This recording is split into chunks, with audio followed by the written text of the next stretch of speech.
Phillies baseball is brought to you by Oh, Philadelphia. it started already. All right. 8th inning, NL East rivals, the Phillies, Rally House, Philadelphia. trying to Your local Ford store. Visit clinch a first-round bye. I believe they win, they clinch. Is coming on. And then also they can knock out the Marlins. Pretty hard. Probably from the playoff 3 minutes chance. ago, it's still raining, but not as hard. So Vic Carapaz, Or at least put them on the brink of being eliminated. Let's try to get as much as we can in. Strom this year, 65 games.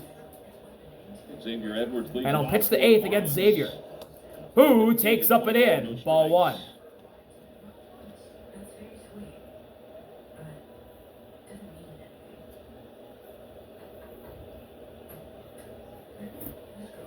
Three walks tonight for Xavier. He has been really good at getting on base. All 3 times tonight. Off the free pass. It's a strike. Fastball at the top of the zone for Xavier. 1-1.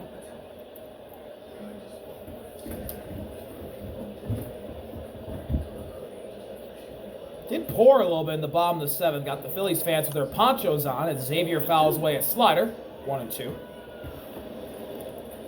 So there is rain around Citizens Bank Park right now.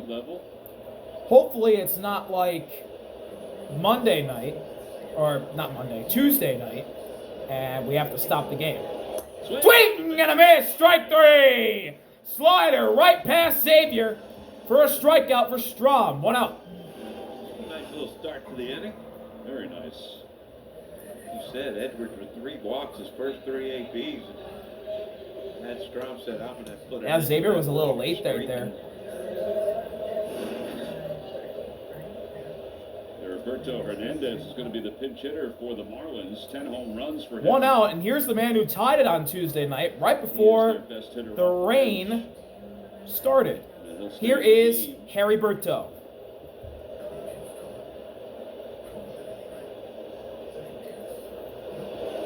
And Harry Berto fouls away the first pitch. First base side seats, 0-1.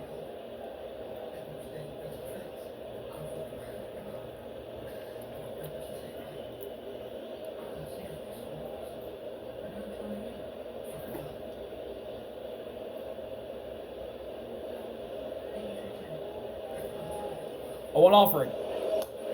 Fouled straight back. Harry Berto at an 0-2 deficit.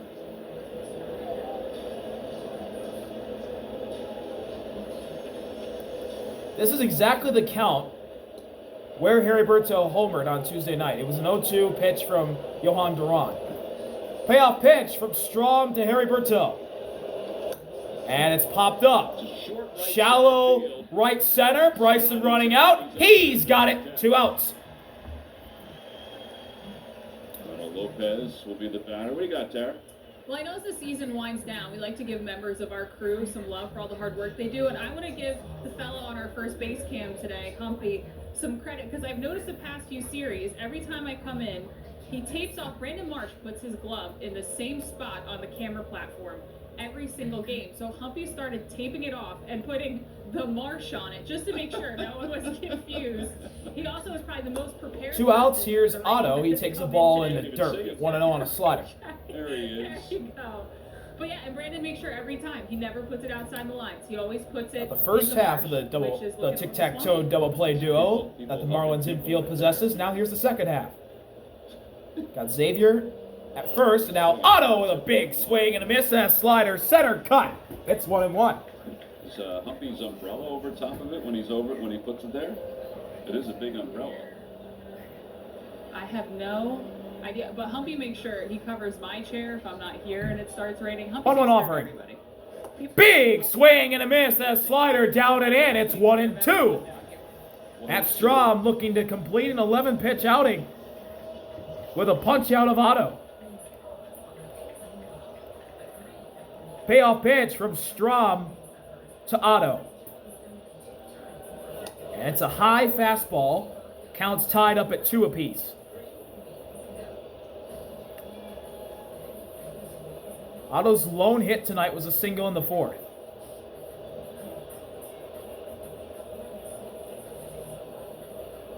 2-2. Ground ball right to Bohm. Throw to first, and Matt Strom has a shutout. 8th inning. He gets the Marlins to go down in order, but Otto thinks he beat it out. It was a low throw from Bohm. Harper picked it on a hop. And we'll see if Clayton McCullough will challenge. Ooh, I think they barely got him. I don't think they're challenging because it's a commercial break in progress. We'll come back if the Clayton McCullough decides to challenge. Bottom of the 8th up next. Phillies still leading 1-0. Bottom of the 8th. The Philadelphia Phillies. Phillies lead the Marlins 1-0. 2015. Whoop. That one got away. Cameron Rupp was lumbering there. And Aaron Altair slides in safely. Inside the park home run. Up. Now, if you dove right now and slid, you would have just kept on sliding because it's there it is. Pretty hard in between innings. Rain delay. So now it looks like they're going to put the tarp on the field. Well, hold on. Now maybe they're not. Maybe this is just rain's picking up. A fire drill. What the hell is going on?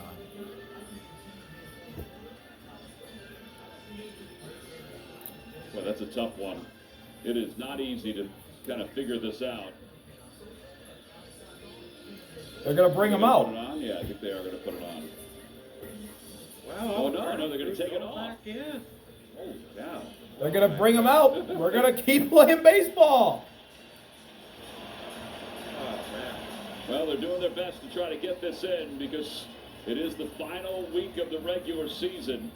Jeremy Wilk's been going out every half inning just to give. There's been a lot of rain an update on the radar. up north. I saw it was pouring early on the Yankees-White Sox game. The storm's breaking up, and they have better. There's been a lot of rain here in this Phillies-Marlins series. And it really is not an. We're going to try and finish this, even with it raining. It is raining a little bit more than it was in the top half of the 8th. But we'll see what Josh Simpson thinks of the mound. And we'll see if we can play baseball. The good news is for, let's say, the Marlins, is that Josh Simpson didn't even finish his warm-up tosses. So it's not like he was all ready to go. He's close, but it's not going to be that. So big Simpson's going to finish his warm-up tosses. Now Barreto he didn't get to finish that off so he takes over after because of the Phillies ground crew putting on the tarp thanks to the umpires. We're getting a new catcher also. Liam Hicks is out. Brian Navarreto is in. About 15 seconds. And then it stops.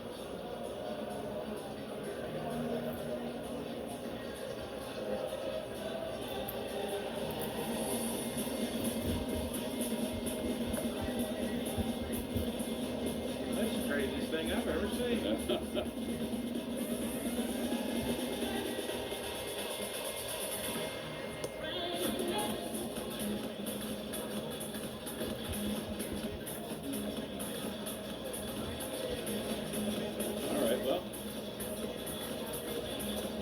Go back at it again. Be first in line to secure a 2026 season ticket package with consistent crowds of over 40,000. We're getting back going. Tickets are the best way to secure your seats for 2026. Bottom of the 8th, 1-0 Phillies lead. Umpires just said, fuck the rain. Go to Phillies.com/season deposits for more info. We're going to play some more baseball. Here's Bryce Harper to face Josh Simpson. Lefty-lefty. Second inning of work for Simpson. Bryce Harper obliterates a ball foul. 0-1. Yeah. Is he wearing his new shoes today? I think so. Whoa! Nearly knocked out the Phillies' first base coach. Nearly doinked him on the head. 0-1. Harper with a big swing and a miss sweeper outside part of the plate. He's in 0-2 hole. And Harper still has not gotten a hit since his single in the first inning. Payoff pitch from Simpson. He struck him out! chased a sweeper outside the zone. Josh Simpson with a strikeout to begin the bottom of the 8th. 1 out. Returning point back in the first inning. Yeah, rocket off the bat alley. Boom, to drive in Harrison Bader. He singled. And you want to hit it just soft enough, Tom, for it to be effective. That's our Toyota turning. Here's Alec Bohm, who has an RBI ground down in the 9th. The only run scored by anybody tonight. And he'll take a curveball in the zone for strike 1. John mentioned the Phillies had more home runs than they have hits tonight. More home runs last night than they have hits tonight. Rain is starting to pick up. Makes it a beautiful game. Never know what you're getting. 0-1 offering. Bohm taps it foul. He falls behind 0-2. Just like Harper, and there's Johan Duran warming up in the Phillies bullpen. Looks like he's going to give it another go after giving up the game-tying homer on Tuesday night in the rain.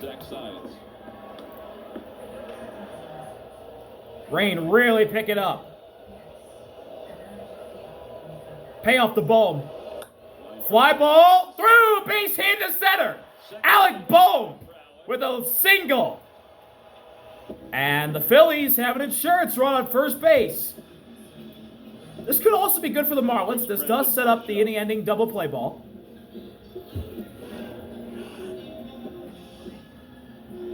Simpson hung a little breaking ball to Alec. But Alec Bohm in the rain drops it a single dead center. It's coming off the injured list. Here's Brandon Marsh. Today. He'll go lefty-lefty against Simpson. Oh, This is a double play candidate, and the rain is really picking They're up. probably just going to let it go for at least the time being. Marsh nearly gets hit. Changeup up and in from Simpson, backs Marsh away. It's 1-0. Ball slipping.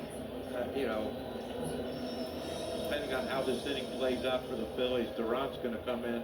Oh Can you boy. imagine facing him I don't know if they're gonna. where you can't hardly see because of the rain, the water dripping off your helmet, and the guy's throwing 103. Throw to first, and Bohm's back in safely. That baseball. I don't know if they're gonna be able to Something we don't. keep this going. Alec on base. This rain is really picking up now. Rolls into a scouting report from time to I time. guess it does. Ball, no strikes to Marsh. 1-0. That's at the zone. Strike 1. Sweeper that breaks up and in. 1-1. Count tied up at 1 apiece.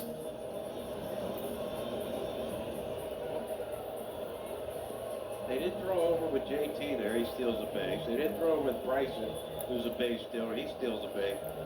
Poor Alec. 1-1. High. 2 balls and a strike on Marsh. Simpson misses with a heater. The Carapaz is thinking he's out at second base. His legs are whipping with the wind. He's thinking, man, I can't figure this one out. Yeah, he's chapped. There he goes. That's it. Timeout. You can There see it is. He was trying to do it. There it They is. did the best they could. They're going to bring the tarps out. Here we go. Rain got too much. So they're going to put the tarp on the field with 1 out here in the Rain delay. 1 out. Bottom of the 8th. Brandon Marsh against Josh Simpson. 2-1 count. At 8:29, Phillies lead 1-0 over the Marlins. Will go into a And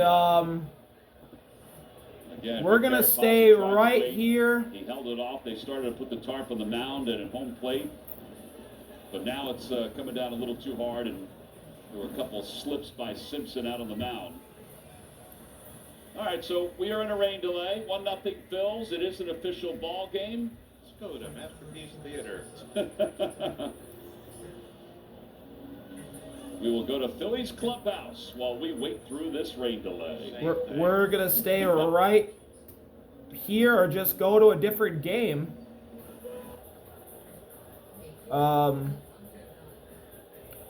Until the Phillies game's back on. So,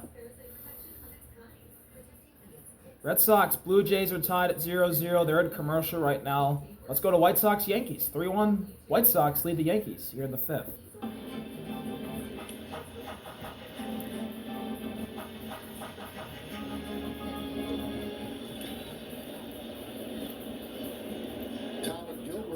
Warming up for the White Sox. Count goes to 2-1.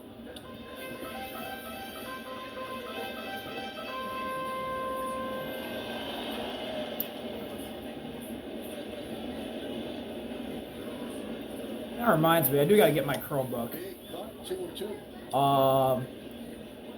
I know, well, I guess maybe somebody will care. I had a video on my Chromebook The White Sox. because I had a whole situation with Chargers as Judge is a ground ball through, base hit in the left. Aaron Judge is on. That'll bring the tying run to the plate here in the 5th for the Yankees. One out. You know what? That's the one thing with his exit velocity. It's Bellinger that'll come up.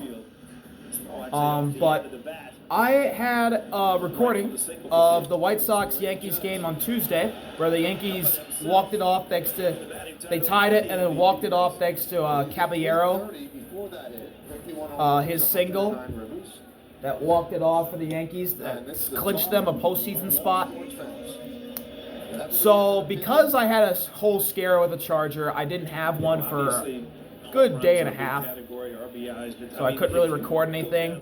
I was trying to get that recording in after the Now you look at the Fangraphs war, which incorporates more after the Marlins Phillies game I mentioned on Tuesday that ironically also went into a rain delay. Like 2 points, 2 full points, Judges.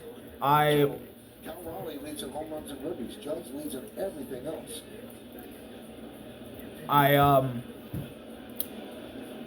my Chromebook was at 1% when I finished the White Sox-Yankees recording, and while I was in the process of uploading, it died as Bellinger hits one in the right, base hit.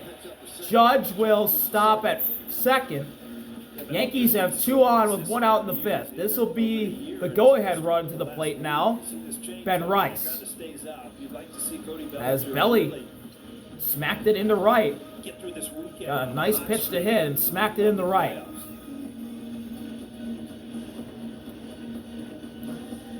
Ben Rice coming up. Will Venable going to take the ball from Martin. Pretty well. Will Venable takes out Martin. First and second with 1 out. They bring in Gilbert out of the pen. All right, let's go to Blue Jays, Red Sox. They're all tied at nothing. So yeah, I'm really pissed off that I didn't get that White Sox-Yankees recording. Vladdy ground ball. And Story's throw pulled low off the bag. Vladdy's on. Making a quick move around low. And another error by Trevor Story. That's his 3rd in the series. The Red Sox have committed more errors than any team in baseball. I mean, this is a routine play for a shortstop, and he pulls low off the bat. Hey, Trevor Story, not known for committing errors. He just pulled Nathaniel Lowe off the bag. That was a casual routine play, and he just... That was a rough one. And the Red Sox have had this problem all season long. Vladdy just sidestepped the tag. That was nice by Vladdy. The Blue Jays, 3rd time they've had the leadoff man on. Here's Barger. Here's Addison against Bayo. We're all tied at 0 here in Toronto. Blue Jays, Yankees all tied for the American League East. This is the one thing where the Blue Jays have a distinct advantage over And the then Yankees and Red the Sox trying to hang on to a wild card spot.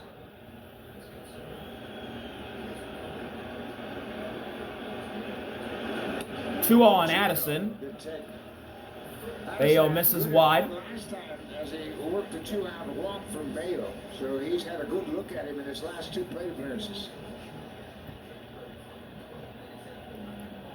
Interesting, Justin Wilson, the lefty's been up, and Barger, then a switch hitter in Santander, then Varsho. This is kind of the pocket, to use the term that managers and pitching coaches use. Oh, God. Justin Wilson warming up. In to face Barger. So Alex Cora showing some faith in Ryan Bayo. Barger is 4 for 12 against Bayo. He's had some success. Vladdy on first, Addison at the plate. Guerrero the lead. Big swing and a miss. Chase one below the zone. It's 2-1.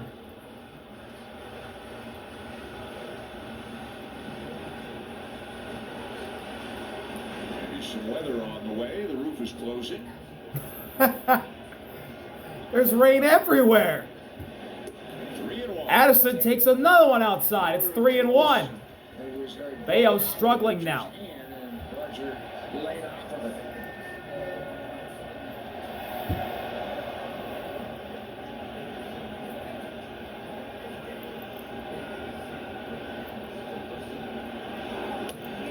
Ball 4. Addison draws a walk, and the Blue Jays have 2 on with no one out to begin the 6th.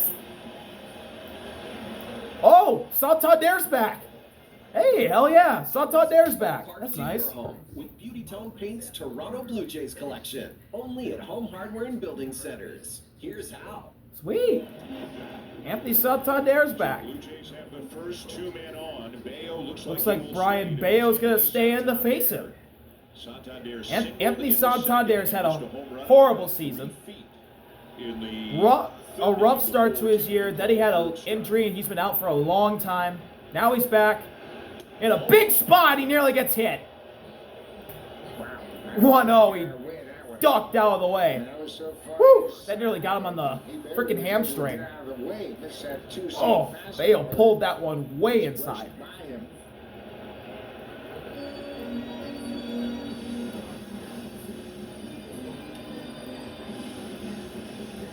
Another opportunity for the Blue Jays, who have left 5 men on, including the bases loaded in the 3rd.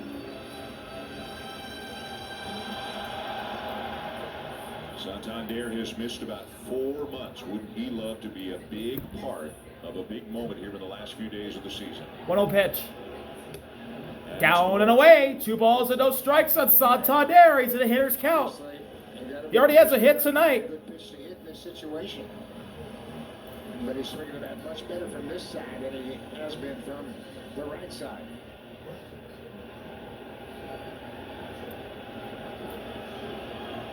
Two-0 offering. Ground ball foul. 2-1. Bayo knocks one back in the count. It's 2-1. Man, I might as well commentate, right? In this situation, Might as well. get off your A swing again. Still in the weather delay in Philly. Might as well commentate until I'm either in another recording situation or the Phillies game comes back on.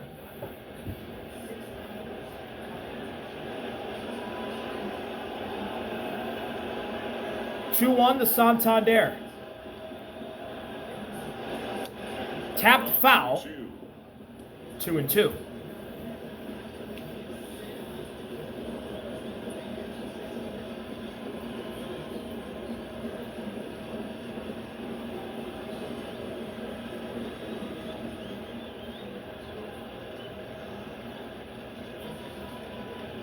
A lot of guys leaning over the railing, getting as good a view as they can for every pitch of this pivotal ball game.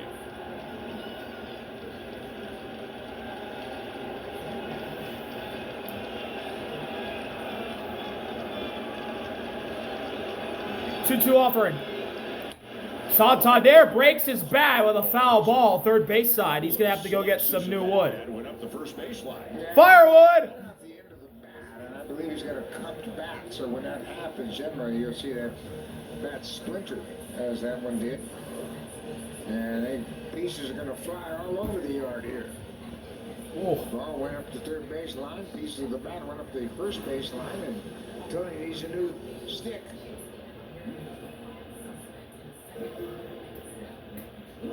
There's that cupped bat. They hit right on the end of that bat, and it'll splinter that bat every single time. I think it's my first time I've seen a cup bat this year. I don't know. Haven't really seen many broken bats in games. We get attention in the ballpark tonight. Meaningful September baseball does not come without tension. Well, no one out. Runners on second and first in a scoreless game. Sixth inning. For the fans and for the players. Payoff pitch from Bayo to Santander. Again, the 2-2. Inside, it's a full count. That's the pitch that There's Dalton on deck. an inside two-seam fastball that caught the corner. Guerrero at second, Barger at first, nobody out.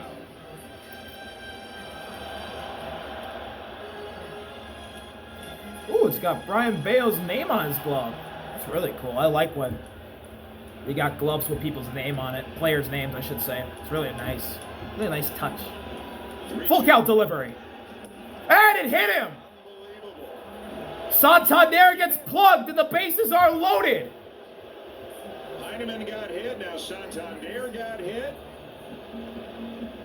Yeah, he almost got hit on the first And pitch. Santander's wincing on that one. Alex Cora is going to make a pitching change right here. Right shows the scheduled batter. He's got a left-hander in Wilson ready in the bullpen. Is Alex Cora coming out? Bases are loaded, nobody out. Yes, he is. Alex Cora coming out. He's going to make a change right Bases loaded, no one out in the bottom of the 6th. Blue Jays threatening. They're getting to Brian Bayo, and they're going to bring in Justin Wilson to face Dalton. Lefty, lefty. Well, there goes that game. Tigers, Guardians is back. The Yankees took the lead. Holy shit. Yankees 4, White Sox 3, and we're going to go to Tigers, Guardians in a quick second. I just got to get my Chromebook. I got to get my Chromebook ready. I also got to turn this down.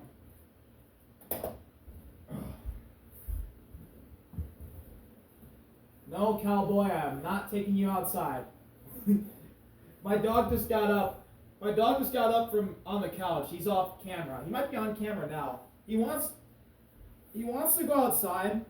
I don't want to have him go outside because I'm home alone right now. I don't like leaving him out in the dark because sometimes I forget about him. Sometimes I just forget about him during the day. And here's my Chromebook. This is what I'll be recording on for the White Sox-Yankees game if it is a one-run game or a tie game. Oh! Stephen Kwan just lined out the Glaber. Hedges got on again. He's on first. He nearly got doubled off. Is it time for the tables to turn? Is it time?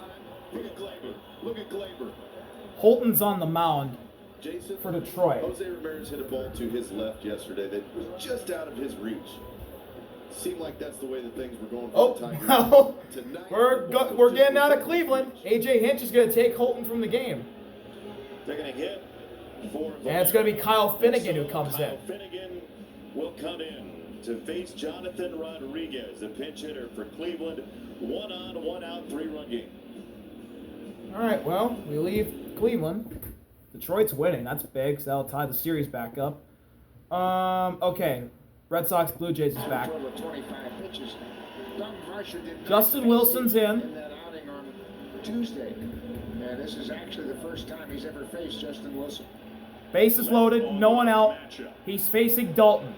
Lefty, lefty. Vladdy at third, Addison second, Santander at first. First pitch is a strike at the knees, 0-1. So if you're Dalton Varsho, again, it's a lefty on lefty, a little bit tougher, obviously. What are you thinking? Yeah, you stand to the power alley in left center. Try to drive it over the shortstop step. Don't try to pull it. Popped up. Popped up, foul. And it's going to go out of play. Dalton's in an 0-2 hole. Dalton's hit .217 against lefty pitching this season. And he's had some good at-bats. They are 0 for 3 with runners in scoring position tonight. Number 8, a home run against Noah Cameron in Kansas 0-2. City, a left-hander. Dalton drive to right. Way back. It's a grand slam. Dalton Varsho breaks it open. 4-0 Blue Jays in the 6th. A big blow. Woo! That one got out of here in a hurry. A laser to right field. And the Blue Jays strike first in a big way. There is the big hit they have been waiting for. Woohoo! Man. Varsho. A laser. Way gone. And here comes the jacket. That's an anti home run against Cameron in Kansas City. A bullet to deep center field. He smoked this one. Oh, man. Woo. That was a quick one out of here. Now Ernie Clement takes the ball high, 1-0. Certainly obvious. What a moment for Dalton Varsho. What a moment for everybody in that third base dugout. Varsho's second grand slam of the season, the 4th on the Blue Jays this year. Whoa, way high. 2-0 on Ernie. Air, walk, hit batter. The Red Sox not helping themselves, and the Blue Jays, and when they're going well, this is what they have done. Ernie, a foul ball. The other team's mistakes. 2-1 now on Clement. Did that.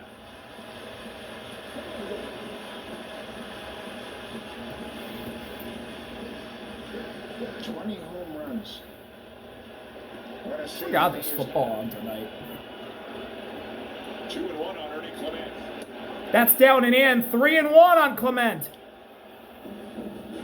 Red Sox have another arm warming up. It's Zach Kelly. The lefty, he just threw one past his bullpen catcher. 68 Uh-oh. games, 235 at bats. 3-1 pitch to Ernie Clement. It's a fly ball to center. Setting it back. Rafaela's got it at the track. 1 out. Another look or 3 maybe. The Dalton Varsho home run. Well, obviously, he got to that high fastball. That's He where launched it out of here. pass, but not Woo. tonight.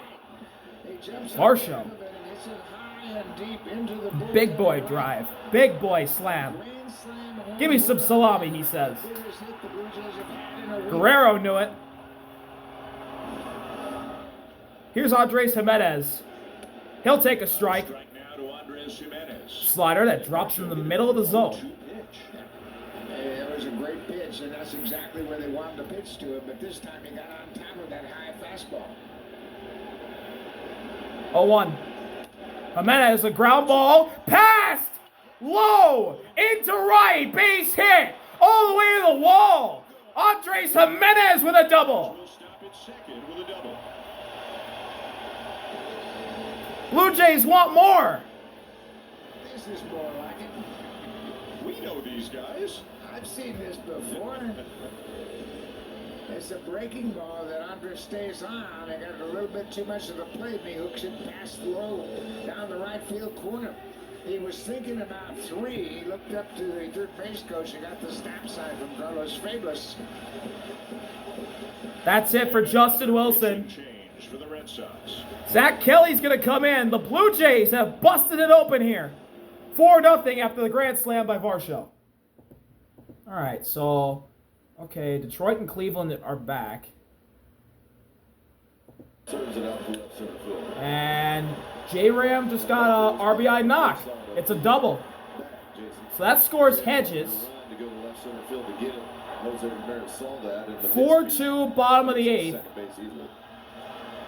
Runner at second, J-Ram. 2 outs. Tying run out at the plate, Manzo.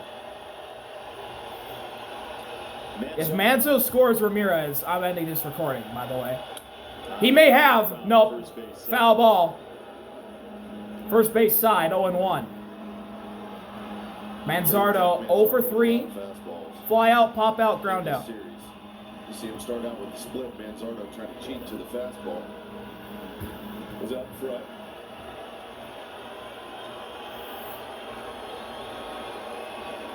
Oh, 1 offering. Looking at second is Finnegan. And he fires high to Manzardo. 1-1. Cleveland, after the games of August the 25th, was 64-66. Oh, 500. Guardians. And they might, and they're below 500. And they're going to possibly make the playoffs. 1-1 delivery. Manzardo takes a strike on the inside edge. Nice splitter from Finnegan. It's 1-2.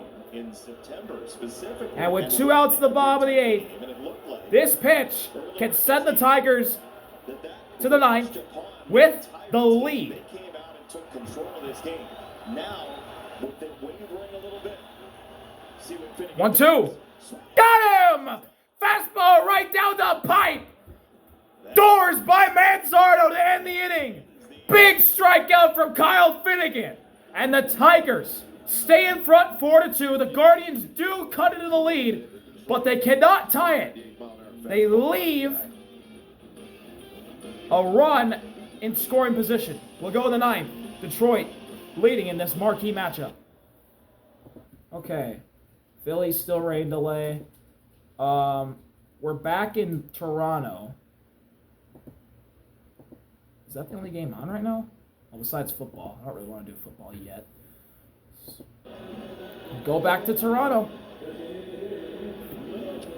4-0. Double barrel action of the Phillies. Blue Jays bullpen. Fisher and Sir Anthony. Rodriguez is not coming back out. And at this point, Buck, I would guess Yariel's been in there 20 minutes plus. And the top of the order is due up now. George Springer with 2 outs and Jimenez still at second. So he did his job. And Kelly fires a strike at the knees, 0-1. Springer's the DH tonight. 0 for 2, walk in the third. If it gets a run or two bigger, it'll be Braden Fisher. Yeah, and you got to remember the Blue Jays, after this game, will have 3 more games, so they want to save as many arms down that pin as they can. 0-2. Or sorry, 0-1. Below the zone, count tied up at 1 apiece. The Yankees up 4-3 on the White Sox, mid-6 in the Bronx. The Blue Jays with a grand slam to take a 4-0 lead bottom 6 here. 1-1 delivery. That's a strike at the knees again. Kelly has a fastball sit in the zone. It's 1-2 on George Springer. Keep the line moving, George. Keep the line moving.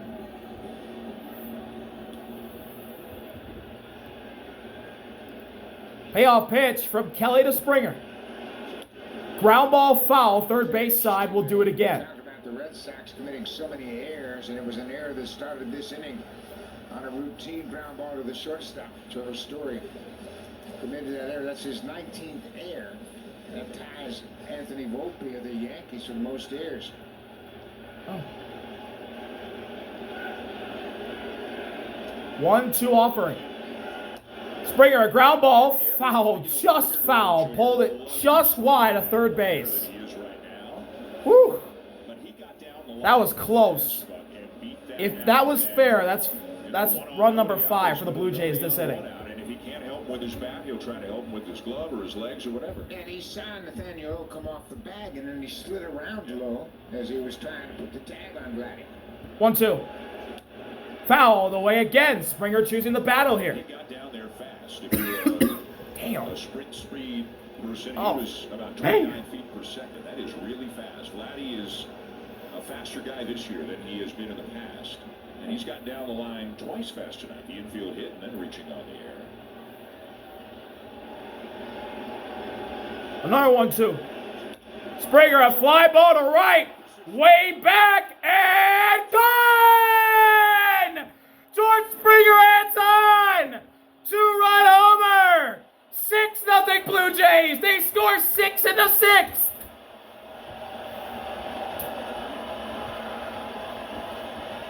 Number 31. Another big one for George Springer. What a season it's been for him. His 31st of the year. And he's going to get the jacket. Firing up himself and the Toronto faithful here tonight. It is a packed house here at Rogers Center. And the Blue Jays here in this 6th are delivering for him.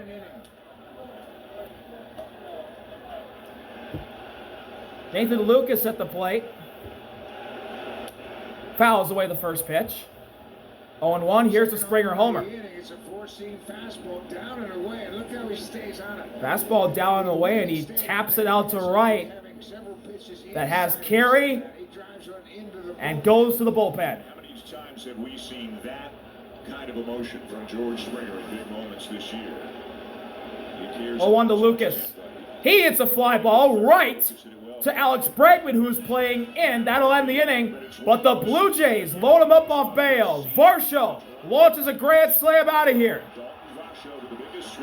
Then Jimenez with a double. And George Springer, after Justin Wilson gets knocked out of the game,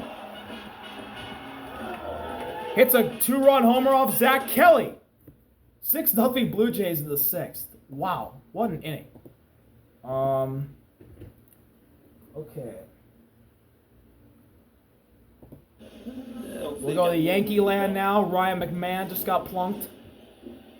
4-3 bottom 6. And as a joke, I think Satchel Paige was sitting in the bullpen in a Top of the order due up now. Trent Grisham at the plate.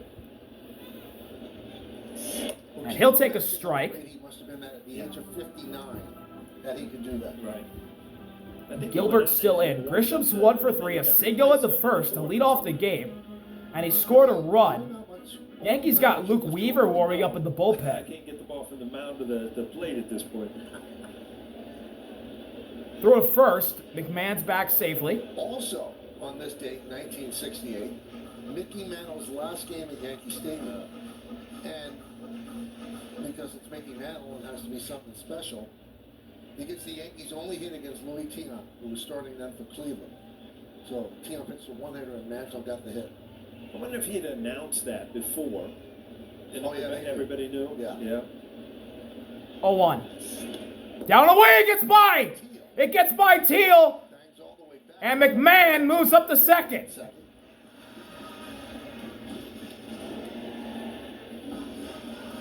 Oh, just by his glove. He just reached out for it too late. And it goes through the legs of Kyle and into the backstop. It's a tough guy to catch right between the wickets. Scored a wild pitch. Be a wild pitch. 6-0.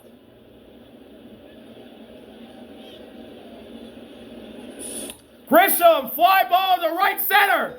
That is caught! What a catch! Beautiful catch by the White Sox center fielder, taking an extra base hit Oh. and a ribby away from Grisham. What a catch by Hill! Grisham really stunned the ball, but you see him playing to the right side of second base. Oh. Grisham hit to the gap and Hill dove out to steal an RBI. The whole crowd's not going to like this, Paul. They intentionally walk Judge again. Woo. Aaron Judge intentionally walked here with 2 outs after the great catch by what you're going to do, and at this time makes more sense because of lefty on lefty, but Bellinger hits lefties so well. Fuck, man. God damn, internet slow as shit. Red Sox just got their first hit of the game, by the way. The Blue Jays were throwing a perfect game, and Jarren Duran just hit a double to break it up. Bellinger takes the ball in the other batter's box. It's 1-0. Everyone kind of assumed that was it for him, but he didn't really announce his retirement until spring training of the next year. 36 intentional walk for Judge. I think they were still trying to sell tickets, and he was doing the organization. Wow. 2-0. Sweeper from Gilbert outside. Belly. As great as he was, he takes played it. the majority of his career injured. Yep. You know, he wasn't the same player after, the knee injuries and the surgeries And the things hit. like that. It was Derek Hill. Wow, he's a White Sox now. Damn, I thought he was still in the Marlins. Hurt his knee. Damn, must have cut him loose. Kind of He's on 3 teams now. The Rangers, Marlins, now the White Sox. That was a really nice catch by Derek Hill. Man, I didn't even know he was on the White Sox now. Hey, good for him, man. Good for him.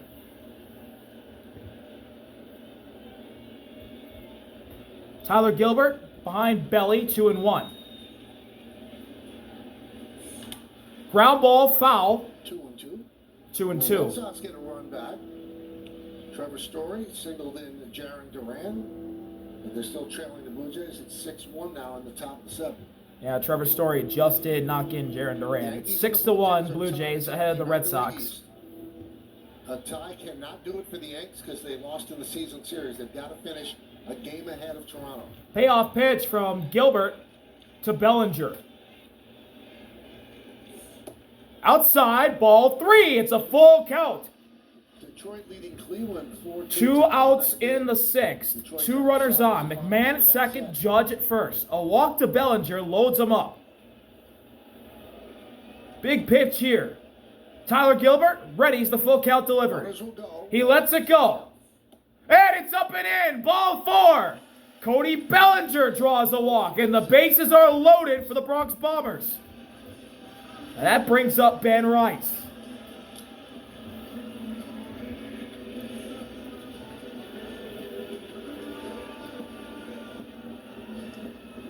Teal will go out and talk with Gilbert, and here comes Ethan Katz, the pitching coach.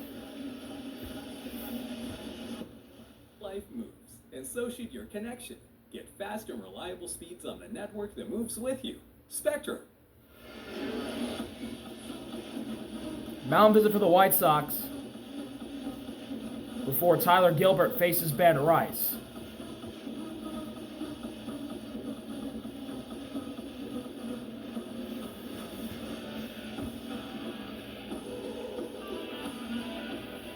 After this inning, by the way, we're going to Cleveland or Philly if they're back. They're not, though. They're playing We Will Rock You and Back in Black at the same time. AC/DC and Queen. What the hell? That's a matchup. That's a mashup I didn't know I needed. Thank you, Yankees. Base is full of Yankees. First pitch to Rice. Is a strike right down the middle. A sweeper from Gilbert.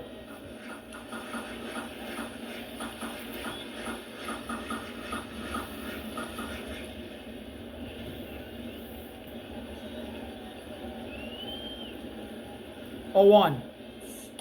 That is a strike. On the inside bottom corner of the zone. Ben Rice in an 0-2 hole. And a chance for Tyler Gilbert to get out of this bases-loaded jam. Biggest pitch of the night. Payoff pitch from Gilbert to Rice. And it's wide. Ball 1.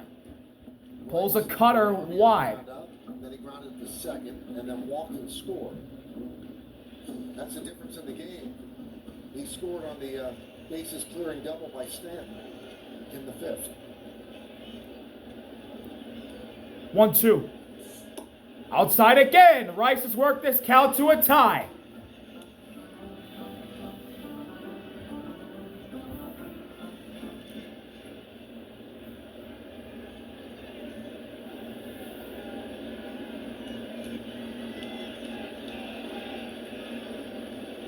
Two offering. Outside, ball 3. Ben Rice was behind 0-2, and he's worked this to a full count. And this is the biggest pitch of the night so far. Nowhere to put Ben Rice. Yankees already leading by a run. Full count delivery from Gilbert to Rice. Bases loaded. Rice, a fly ball to left. Schultz is there. And the Yankees leave them loaded, but they still have a 4-3 lead. We'll go to the 7th. Luke Weaver coming in. Oh. Okay, they're in the bottom of the 9th. I'll get the tissues, and I need tissue and cough drop. Well, we're going to keep it right here. Tigers leading 4-2 over the Guardians. It's a 1-2. Will Vest is in, facing Gabriel Arias. Payoff pitch from Vest to Arias is wide. 2-2. Peeking around the outside corner with that fastball.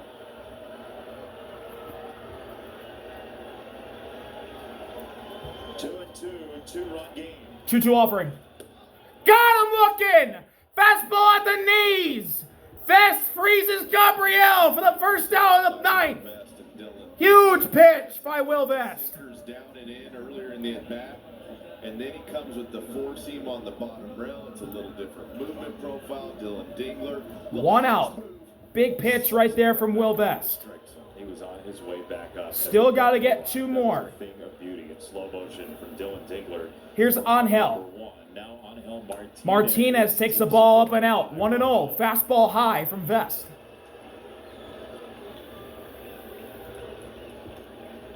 This sickness has got to go, man. It's pissing me off. 1-0 delivery. Angel pops it up. Riley looking at it. It's into the seats.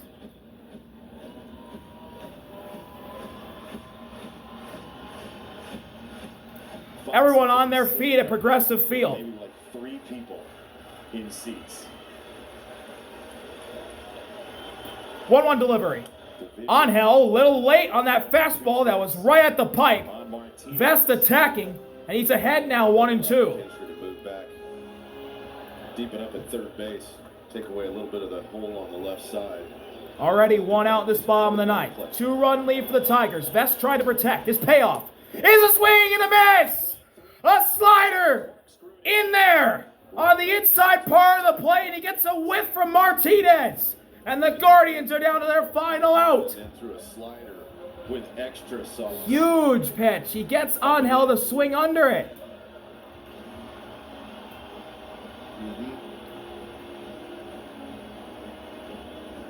Last hope for the Guardians. They'll bring off Bo Naylor off the bench. The lefty to get a crack at best. First one. First pitch to Naylor is popped up. Dingler running for it. He's going to watch it fly into the seats behind home plate. 0-1 on Naylor.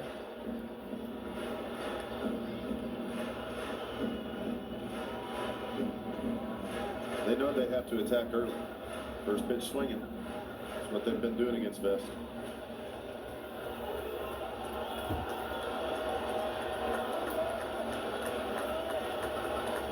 Oh, 0-1 offering. Naylor with a foul ball right off Dingler. Guardians down to their final strike. And here we go. This is for the win. If the Tigers win, they'll be tied with Cleveland at the top of the Central heading into the final series of the year. For the win. He struck him out. Slider down and in. Will Vest strikes out Bo Naylor. And the Tigers' losing streak is gone. They have tied up this AL Central again. And they tell every Cleveland supporter, we're not done yet. We're going to fight you for everything we've got. With the struggles that Will Vest AL Central tied heading into the final series of the year. Detroit goes to Boston. You know there was a little extra fire in there after getting that out. The Guardians host the Rangers. It's going to be tough for both sides, but it's going to be a fun one. It's going to be a fun finish to this AL Central race. Okay, before we go back to Yankees, White Sox, and possibly Phillies-Marlins, which, by the way, if the Phillies-Marlins game comes back now, I'm just not going to do it. I mean, I know it's 1-0, but I really want to make up for that Yankees-White Sox video I lost, so really, what's the point, right? I want to do the game that more than I want to do. Now, if the White Sox blow it open against Weaver, which it's not looking good right now, Robertson's in an 0-2 hole, 1 out to Weaver. Let's see if he strikes him out. He hits a fly ball to center. Sending back Grisham, and he makes the catch over the shoulder. 2 outs. Oh boy, the Mets are beating up on the Cubs, 6-2. Man, Reds won today, Diamondbacks did not. So if the Mets win, the Diamondbacks lose. That might be curtains for Arizona. Looks so easy in slow motion, doesn't it?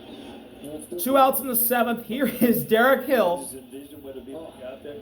who I did not know was on the White Sox. I gotta look that up when that happened. 2 outs, nobody on in the 7th. Hill with a ground ball. Right to Volpe. Throw to first. He got him. Weaver gets them to go down in order. Yankees stay in front, 4-3. Bottom 7 coming up from Yankee Stadium. Going to stay right here as they honor America in the Bronx. I'm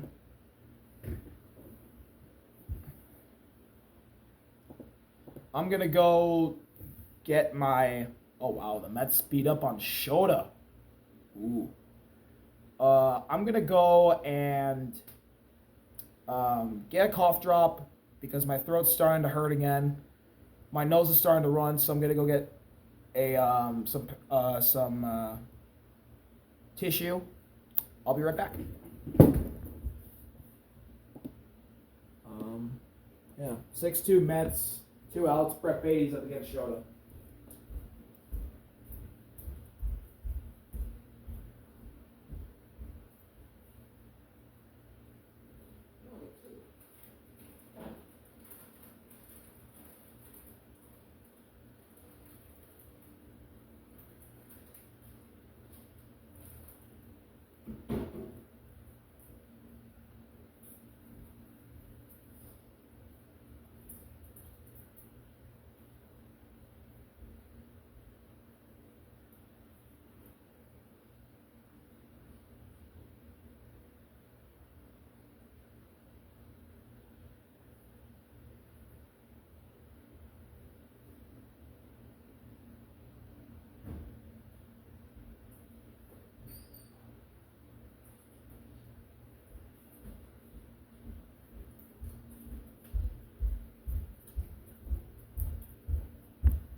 Beatty's still up against Shota.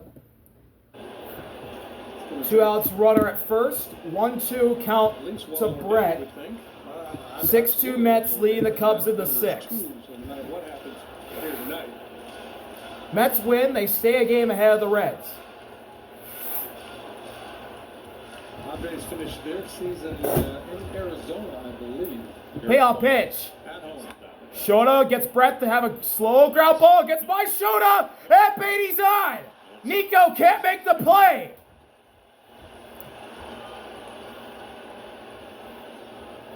So Brett reaches. Nico could not field that one. Shota had to get by him. And Beatty's speed gets him an infield hit. Craig Counsell out to the mound. 2 outs, Tommy Hotovy out. Or that's not. With Edwin I thought that was Craig Counsell. It looked like I can't see his face, so I thought it was Counsell for the back of his head. It looked like him. But then I realized CC doesn't have a freaking mullet going. Eagle River, Wisconsin. Zach Zaidman, who does the radio, pregame, postgame, and play-by-play, interviewed Shota the other day with the help of Edwin Stanberry, and you're always looking for interesting answers and trying to humanize these guys and find out relationships. And so, Zach, I thought this was a good idea, trying to find out about their relationship. And Zach said to Shota, "What do you call your translator, Edwin Stanberry?" So he says that. Edwin asks the question in Japanese. Shota responds in Japanese, and Edwin says, "Edwin."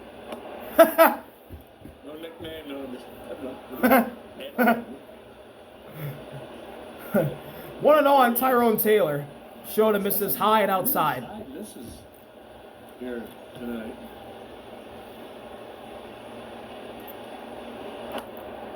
Popped up on the hands, foul. Count evened up at 1 apiece. Yeah, I remember years ago I was doing Astro games, and we had Kaz Matsui's interpreter on the air with us for half an inning, just having some fun, talking in Japanese terms for baseball and stuff. And I asked him, "How do you say home run in Japanese?" And he goes, "Home run." 1-1 offering. Taylor rips that one past Dasby in the left, all the way to the wall. Nimmo's gonna score. Brett Beatty's gonna try and score. He will be safe. Throws cut off by Bush. Bases clearing double. Tyrone Taylor. 8-2 Mets. And it's a hanging splitter. Hit it up the middle, and it just gets by the diving glove of Dansby. May have ticked it. And it goes all the way to the gap off the ivy. And Nimmo and Brett are really fast.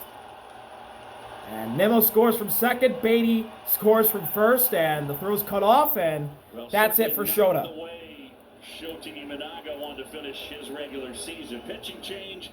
And it is brought to you by Lakeside Bank. New pitcher coming for the Cubs in the friendly confines. Mets. Pulling away. Now let's go to Yankee land. 1-2 on Stanton. Had a 3-run double in the 5th. That gave him the lead. Mike is the pitcher. And that's a ball below the zone. 2-2 now on Stanton. Devin Williams been pitching very well of late. He's getting ready to pitch the 8th inning. 2-2 offering. Inside. Full count on Stanton.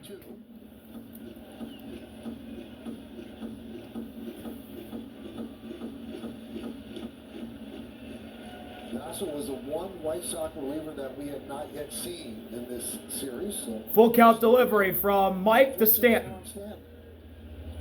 And he walked him. Giancarlo Stanton with a leadoff walk. And as I say for pitchers, leadoff walks, never good. Here's Jazz. And pinch runner for Stanton, Jason Dominguez.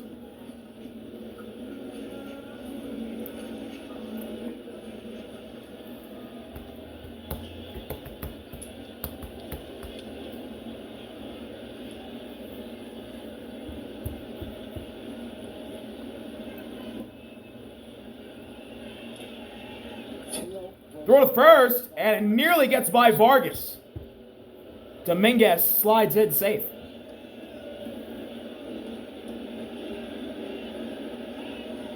Yeah, I'm just curious. Do they have... Is there a Chisholm Jr. on the back of the pinstripe jersey for the Yankees? I don't think so. I think it's just his number. Just curious. I don't know. I don't know if the Yankees are old school. Well, I shouldn't say. I don't know if their uniforms are still old school. They are old school. I'm just saying. Want to know on Jazz?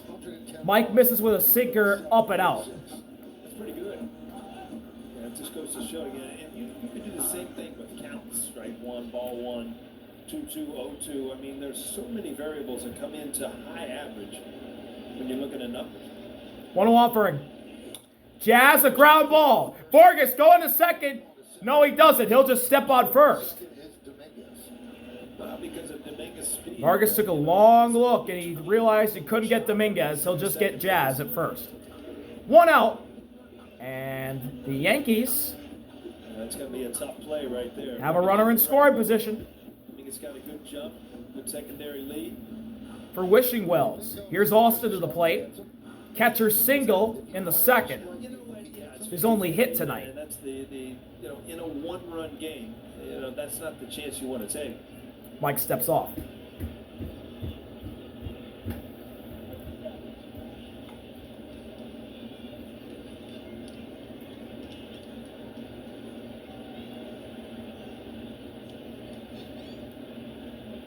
First pitch. Austin fouls that one off. In on the hand. It's 0-1.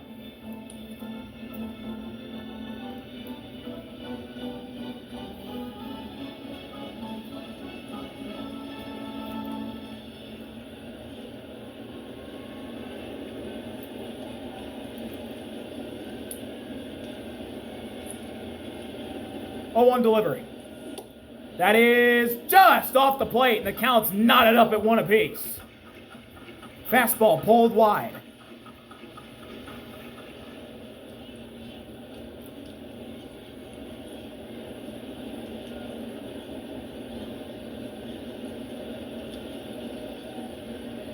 One offering. Fly ball! Deep right center, way back, and off the wall! It gets by Hill! That'll score a run! Austin Wells with an RBI double! It's 5-3 Yankees in the 7th! Yeah, that's a big hit for Wells. And Dominguez did a great job, Michael. You had brought this up earlier in the game where, if this ball drops, he's going to score anyway. Dominguez was only about 10 feet off the second base, but as soon as the ball... Austin hit very far. It hits off the wall. Derek Hill tries to barehand it. He can't. And Dominguez races around and scores to make it a 5-3 lead for the Yankees. Big hit right there for Austin. Here's Volpe. He'll take a called strike at the knees. That one was a strike, but at the last second, it dipped below the zone. And a friendly call for the White Sox, 0-1.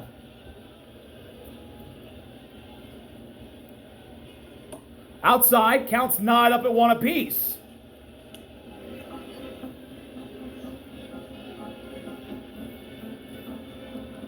You see Stanton draw that walk, and how important it was by bringing speed in. He gets to second base on that chopper and then scores easily on the base hit by Wells. 1-1.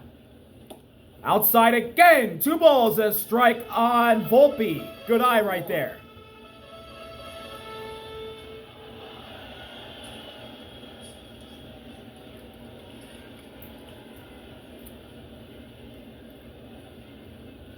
Oh, disengagement. So Wells with 70 RBIs, that's tied for 3rd among American League catchers. Raleigh's first with 125. Obviously. Sal Perez has 97. Shane Damn. Lears has 70. That doesn't surprise me. 2-1 is a strike on the bottom corner. 2-2. Nice pitch right there from Mike. He painted that one. 2-2.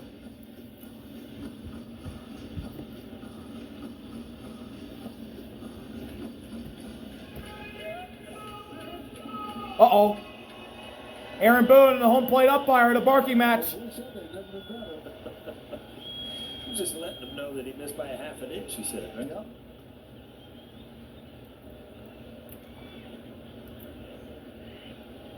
Two. That's down. Full count on Volpe.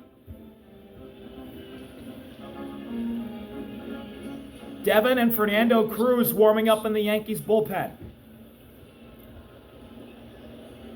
Full count delivery from Mike to Volpe with Austin at second.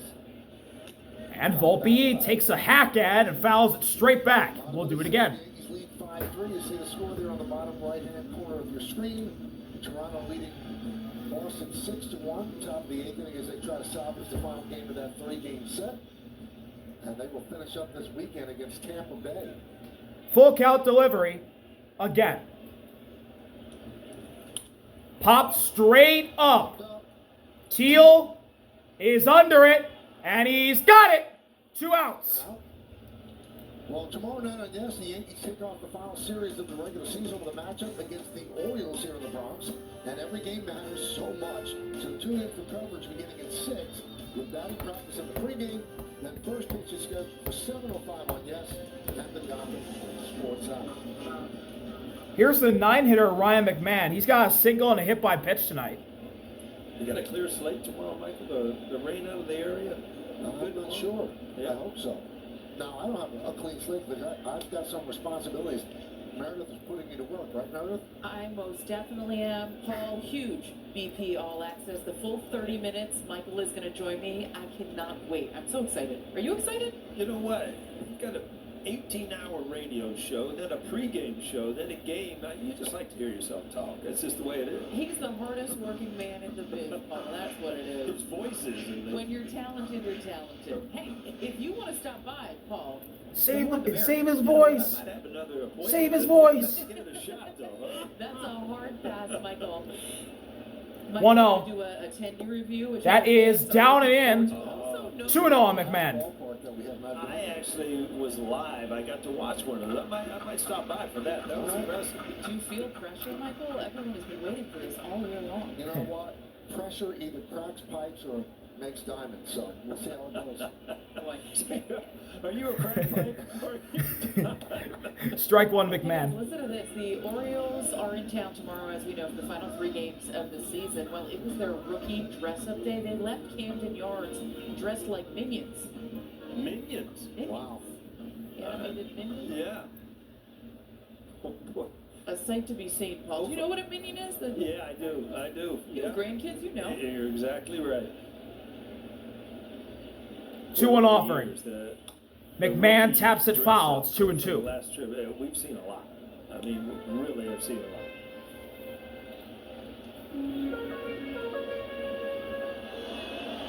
Michael, since it's your first, oh no, it's not your first time on the show. I was going to say, maybe we'll make you dress up for your first time on the show. But Well, it is my first time doing the whole Payoff show. pitch from Mike to McMahon.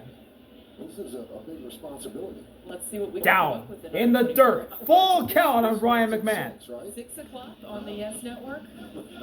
Now we'll have enough time to get back in time to join Paul and David. Of course. Well, they could handle it if you're a little bit late, but I would never do that to you. Okay. Or maybe that's the plan. No, I'm just kidding. I would never do that to you. You'll have plenty of time to prepare for the game. Cody and I are sidekicks. Full count delivery. Can't take the main stage. Walked him. Change up outside. Ryan McMahon draws a walk, and that'll bring up the top of the order.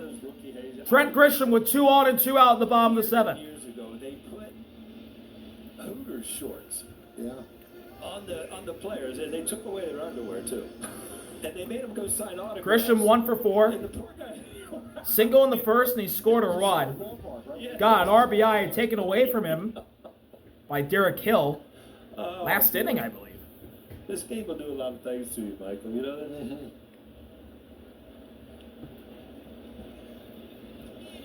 First pitch to Grisham is just below the zone, 1-0.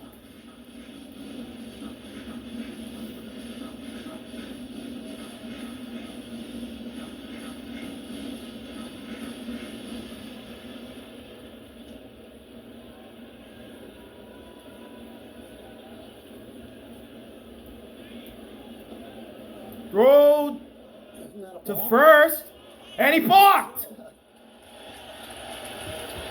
Mike Vasil was going to throw to first. He didn't, and he balks. Austin Wells moves to third. McMahon to second. There's two in scoring position now after the block by Mike Vasil.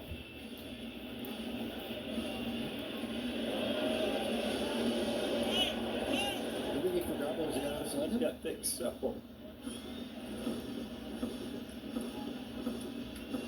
I think he knew there was a pickoff play, but the pickoff play was at second, not first. First baseman wasn't even moving.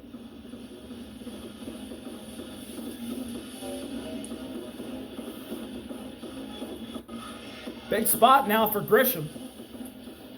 Well, growing pains.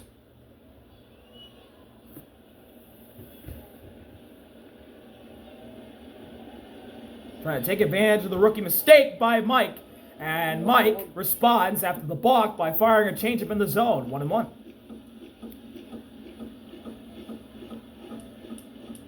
Five 5-8-0 for the Yanks, 3-4-0 for the White Sox.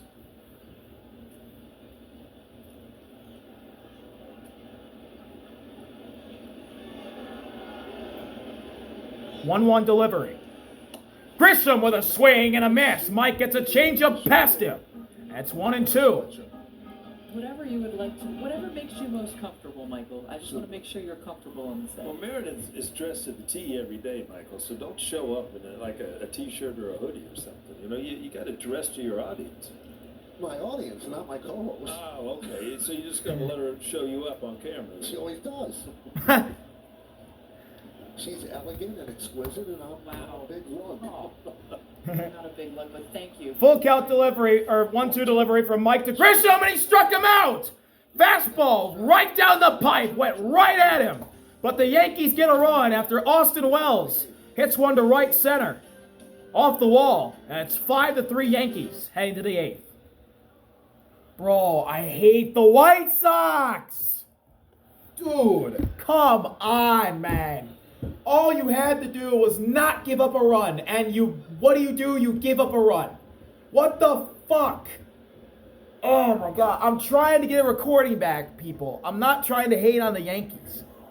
I don't hate the Yankees. I just want the recording back. Dude, you gotta be kidding me. What the fuck, man? I was so close. I was so close to getting that back. I was so close. You gotta be fucking kidding me, man. And Mike Vasil, I know he's a rookie, but still, dude, why? Why did you have to give up the frickin' RBI double to Austin Wells? Why?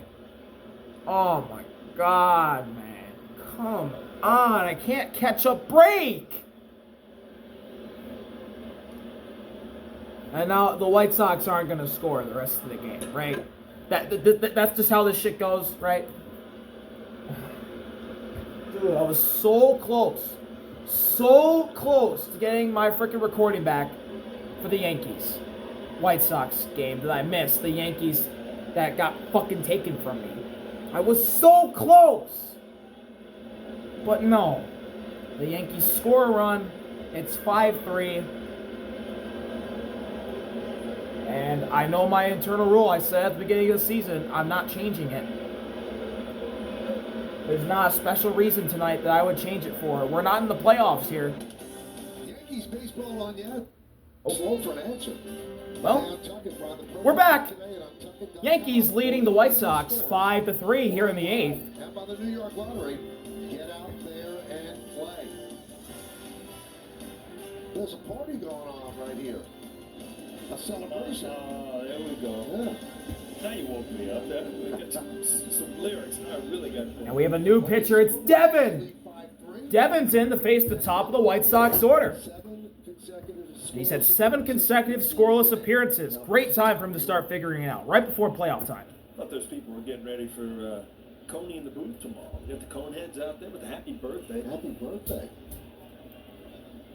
First pitch from Devin to Mydroff is a strike. Bottom inside corner, 0-1. The Yankees hold on. Mydroff is a contact hitter. Meaning the Red Sox would lose. He's made contact with everything he's gotten out on. Fly out, 2 lineouts. home field advantage in the wild card, which is on Tuesday. And that's a ball below the zone. Huge deal also. If you Or ball outside. if you don't 1-1. win the division, you definitely want to play those wild card games here in Yankee Stadium.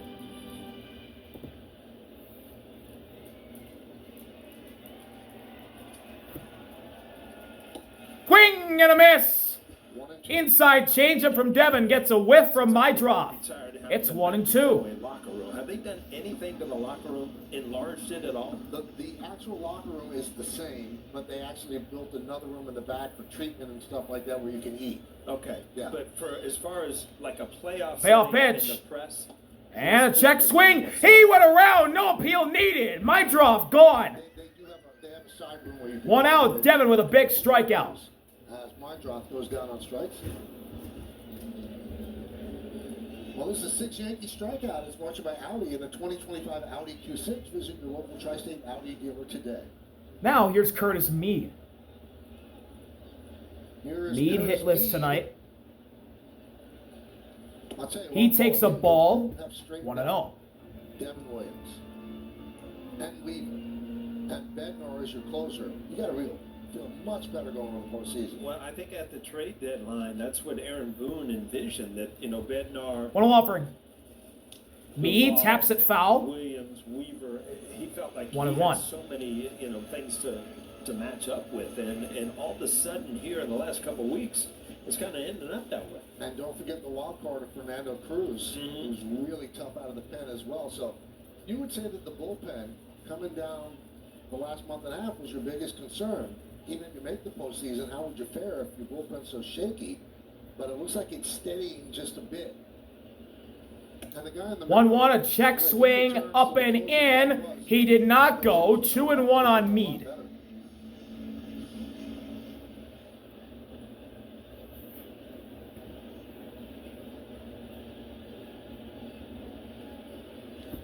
Two an offering. Mead taps it foul off somebody. Did that get Austin? I think it did. On his foot. 2-2. Devin checking if Austin's all right.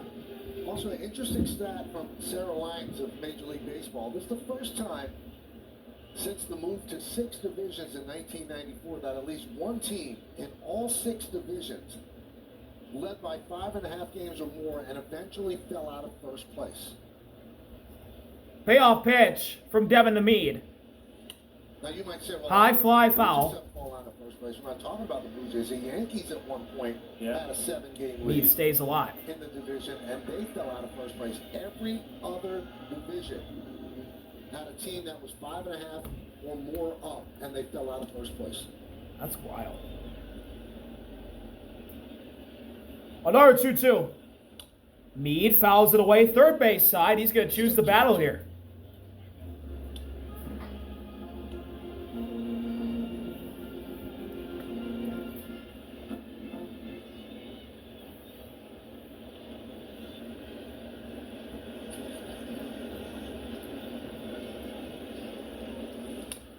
Another foul ball. Battling, just fouling off that change. One at bat by Curtis Mead.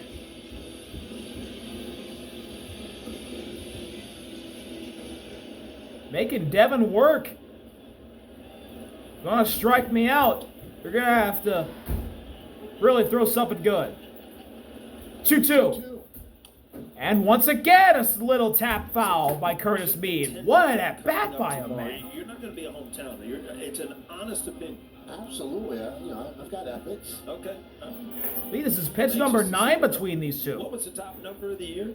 What was it, Meredith? 8.2? Another 2-2 offering.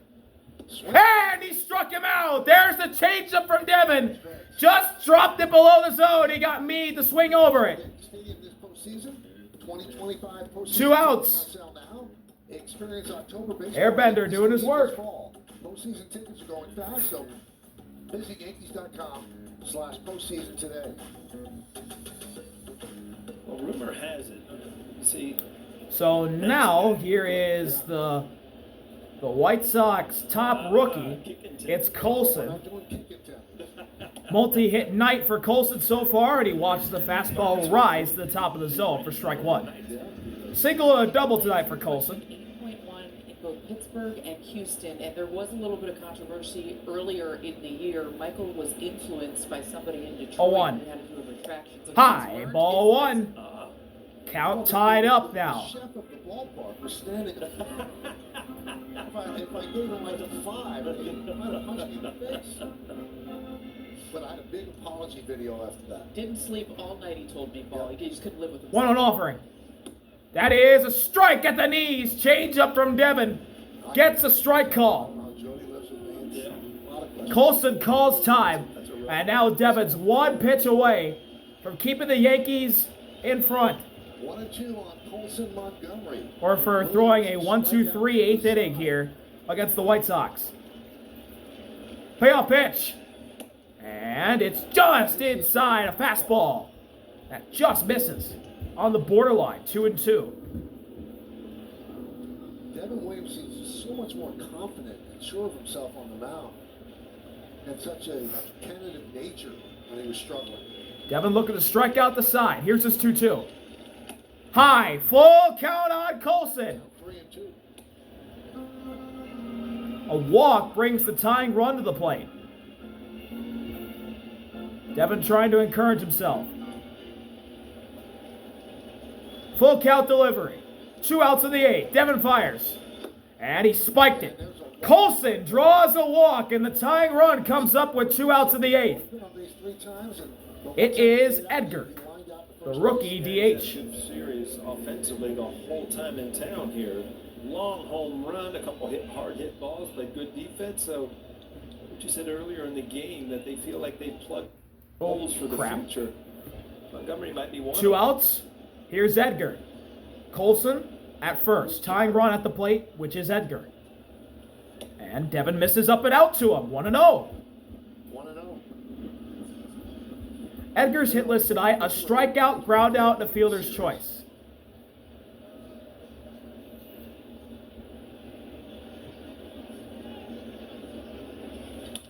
Hard hit ball over Jazz. Base hit in the right. Colson will stop at second.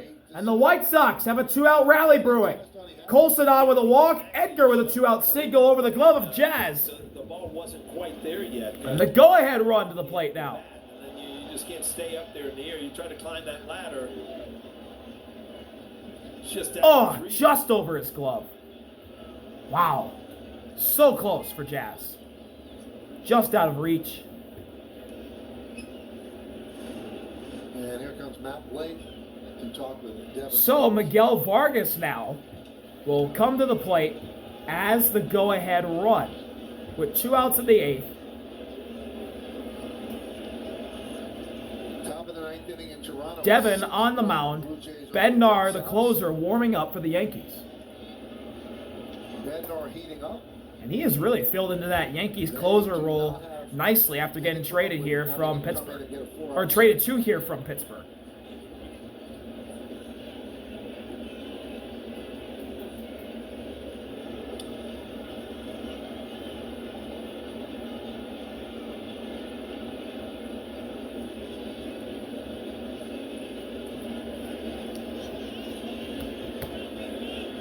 Single walk and 2 runs scored tonight for Vargas. So here's Miguel Vargas. Tying run at first. The tying runs on base. Got a run to cut the lead in half at second scoring position. Colson, Edgar at the plate, or on the bases. 2 outs, 8th inning. Vargas takes strike 1. With a fastball, there's strike. Oh, they took Edgar out. Corey Lee's pinch running for him.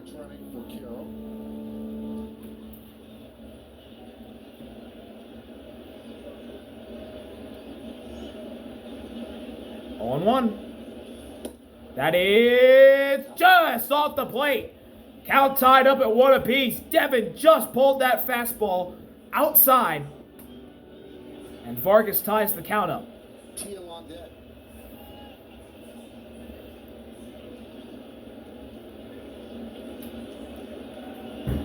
One offering. Vargas, a hard hit ball to left. That is caught by Bellinger. Cody Bellinger saves the day for the Yankees and keeps the lead at 2. Bellinger reaches up, hauls it in, into the inning. 5-3. White Sox lead the tying run on base. Oh, dude. So close. So close, man. That hurts. So close to getting that recording back. So close. Oh, that sucks, man. Well, shit. Marlins Phillies ended. 2 outs in the ninth. 2 outs in the ninth. 6-1. Blue Jays lead the Red Sox. Hoffman to Brady. Ooh, just missed high. 1-1. Could have went either way. Went the Red Sox way. Runner at first. 2 outs in the ninth.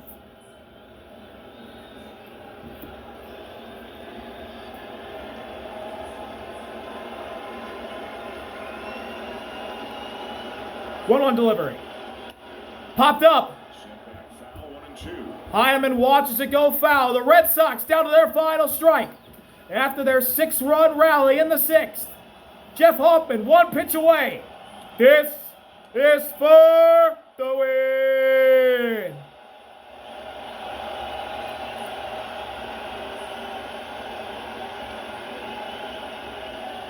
One, two. Pulled it outside. Game extends. 2-2 on Bregman.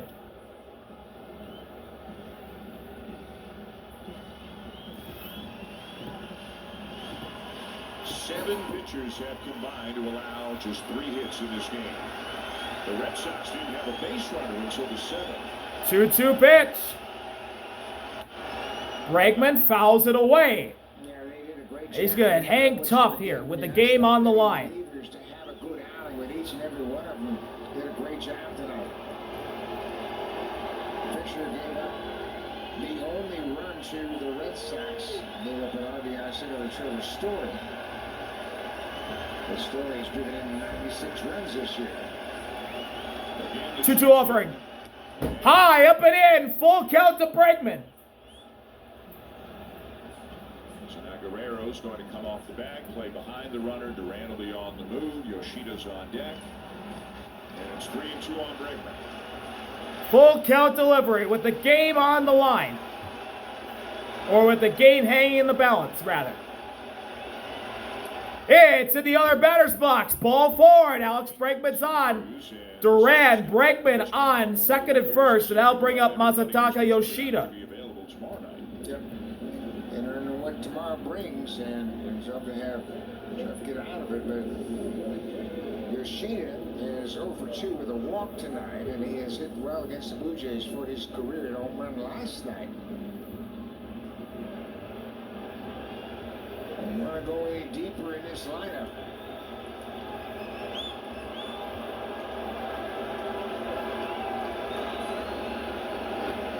Yoshida with a big swing and a miss. Hoffman drops one in there. Fastball right there got crashed up with the slider.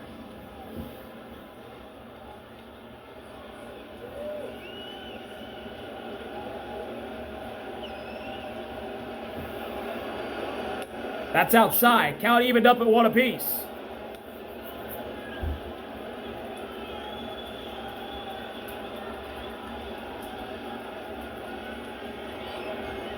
Even with a 5-run lead, you can see the stress on so many of the fans here right now. 1-1 pitch. Yoshida, ground ball. That's fair, and he's going to have to eat it.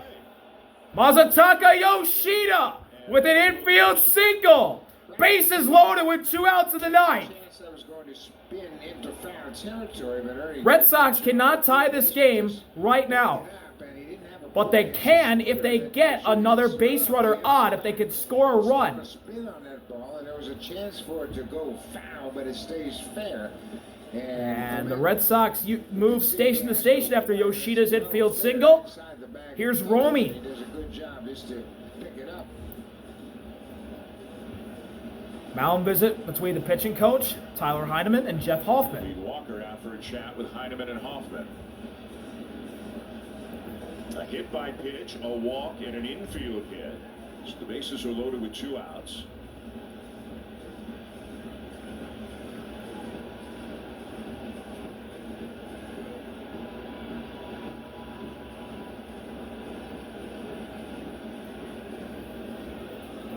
And the batter will be Romy Gonzalez, 0 for 3 with a couple of strikeouts. Gonzalez had a big double in the first inning against Max 2 outs in the ninth. Bases loaded. 6-1 Blue Jays advantage. First pitch from Hoffman to Romy. Is outside. Ball 1. The tying run is in the on-deck circle.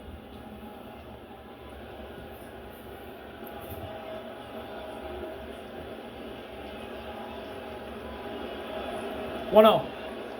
Outside again. 2-0 on Romy. Just saying, come to me, come to me. Hitters count for Romy. Nowhere to put him. Hoffman struggling. Here's his 2-0. Popped up on the infield. Vladdy calling for it. It's Jimenez. And the Blue Jays hold on and win 6-1. They lead the AL East for another day. And the Blue Jays pick up a huge victory. Absolutely huge victory. Oh, man. Woo, that got hairy.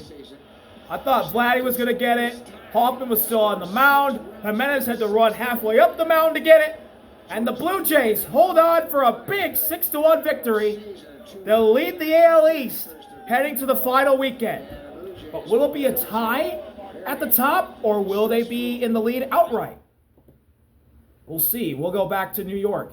5-3 still, bottom of the 8th, 2 outs. Leisure's at the mound. 1-0 on the pinch hitter Goldschmidt. And Goldschmidt with a high fly ball to right. Running out is Baldwin. He's got it in foul territory to end the inning. So the Yankees lead 5-3 going to the 9th. David Bednar will come in and try and get the save.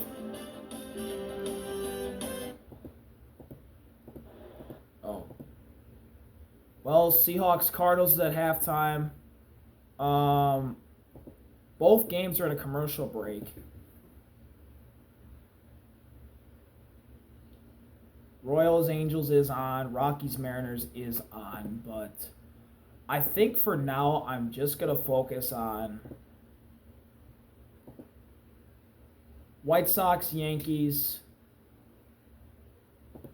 Like, I'm going to do this until either I get to record any of the games left on tonight, whether it's Rockies Mariners or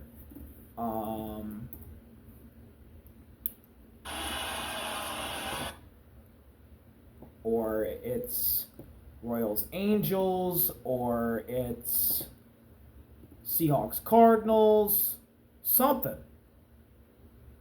Somebody's got to give me something, man.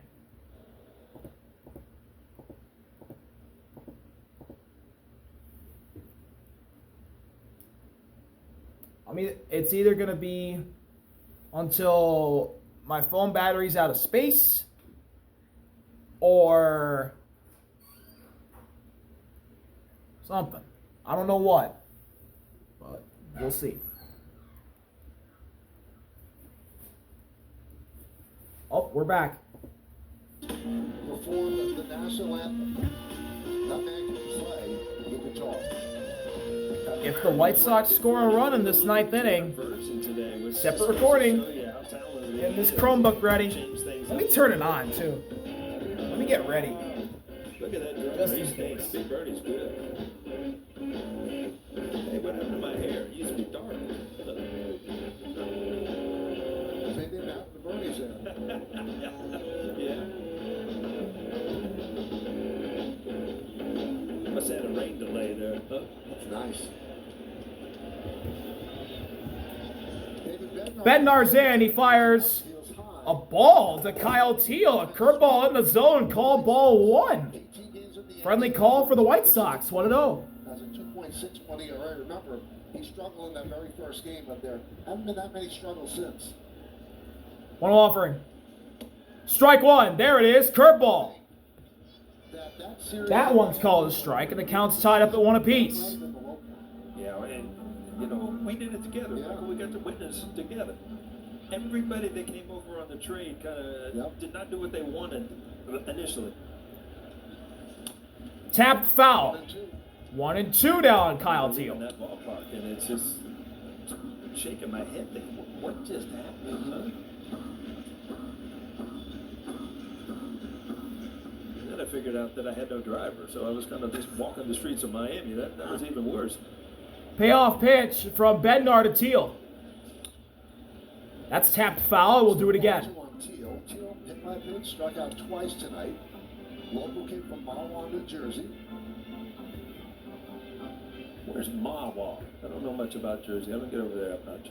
I couldn't give you a geographic, north or south, but it's let's say it's 1-2 offering. 5 minutes from the bridge. Teal grounds 1 right to McMahon. Throw to first. There's 1 away in the inning. Time for the upcoming schedule, brought to you by your local Tri-State Buick dealers. Just 3 more games in the regular season. And it'll be the Orioles coming to town tomorrow night, Saturday afternoon, and 3:05 on Sunday. And that's it. But not really, because the Yankees have higher aspirations. Whether or not the games are on that second line at the beginning, or you have to wait till the weekend. Well, we have to see how the argument Here's Brooks Baldwin. Baldwin fouls away the first pitch. 1-0. So Brian Hook, 0-1. covers the Yankees for MLB, said Mahwah is right at the New York-New Jersey border, North Jersey, next to Suffolk, New York. Okay.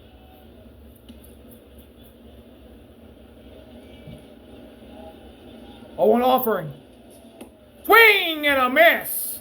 Nasty curveball from Bednar. Gets Baldwin the swing over the top. Overall, He's in 0-2 hole. they changed managers. They've been about a 500 team. It's not going to be easy because Trevor Rogers shut the Yankees down in Baltimore. He's going to start tomorrow. Then Sugano, and then Kyle Bradis. So they're sending out their 3 best starters. Payoff pitch from Bednar to Baldwin. Tapped foul off the home plate umpire. Baldwin stays alive. And if the Baltimore Orioles weren't playing the New York Yankees, who are in the playoffs and every game is important, they probably wouldn't throw those guys. You know, a lot of times they'll throw a rookie out there or something, but with the outcomes of those games so important, you owe it to the game, to the league, to throw your best. And 0-2. Those are great numbers. Baldwin taps it foul to stay alive. He's going to choose the battle here. Trying to protect with 2 strikes here in the 9th.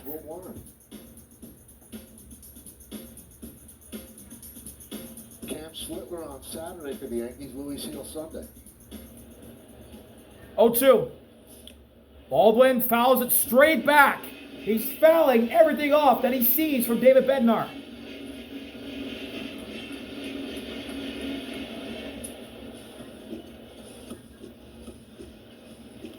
Will Warren had a really solid first season, probably a year ahead of schedule because of the injuries. Here's another 0-2. Did a good job. That's spiked. Baldwin notches 1 back in the count. 1-2.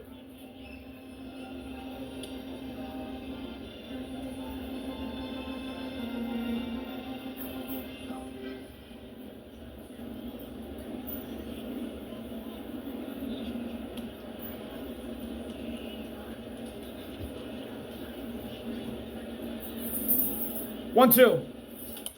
Tapper. Pass Bednar. Tough play. Volpe's got it. Throw. Beats him. White Sox down to their final out. Gotta say it, Michael. Anthony Volpe looks so much more aggressive at getting to the ball, and it just looks. Last hope for the White Sox tonight is Will Robertson. In the past couple of weeks, he was kind of in between there for a while, going back on some, charging others. Seems to be coming forward on the ball a lot better, and it just seems like it's making the plays a lot easier for him. Here's Will Robertson. 0-1 fly out in the 7th for Will Robertson. High. Which is high from Bednar. I know. 98 miles an hour.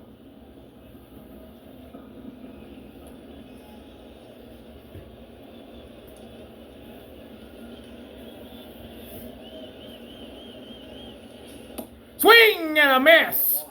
Another nasty curveball from David Bednar gets Will Robertson to swing over the top. 1-1 now. Wide arsenal of pitches. All that he can throw for strikes. Usually a closer will have that one out pitch. But Bednar can get you out with 3 or 1-1 pitch. That's another curveball. Robertson this time doesn't bite. 2-1. Has that good curveball and split finger. So, Michael, you're right. I mean, a lot of times you're just dialing it up to try to catch up to a closer's fastball. He's a pitcher.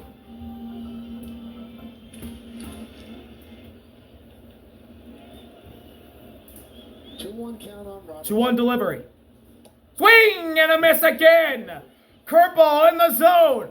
White Sox down to their final strike. And here we go.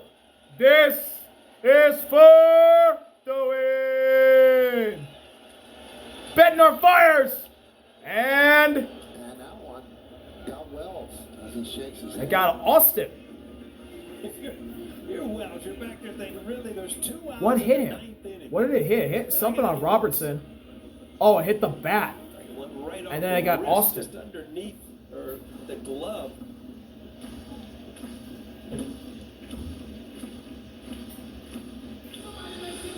This conference telecast presented by authority of the New York Yankees may not be reproduced or retransmitted in any form, and the accounts and descriptions of this game may not be disseminated without the express written consent of the New York Yankees. 2-2. He struck him out! Fastball elevated! David Bednar keeps the Yankees tied atop the AL East. 5-3 win for the Yankees. They sweep the White Sox. Clinched at the least the top wild card spot. So if they don't win the division, Paul, that means that the wild card will So the Yankees will start this season, postseason, They're still tied with the Blue Jays. in each team with at 3 home. men. The question is, will they be a wild card team or will they be a top 2 seed? We'll find out this weekend.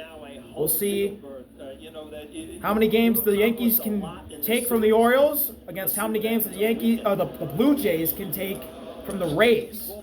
AL East versus AL East for both teams. And the 18th win. Big win for the Yankees. Against 9 losses. Yankees' 91st win. We'll come back with awards and more. And it comes down to the final weekend between them and the Blue Jays for the division. We'll be right back. Well, I don't get that recording back. That stinks. I hate when technology hates me sometimes.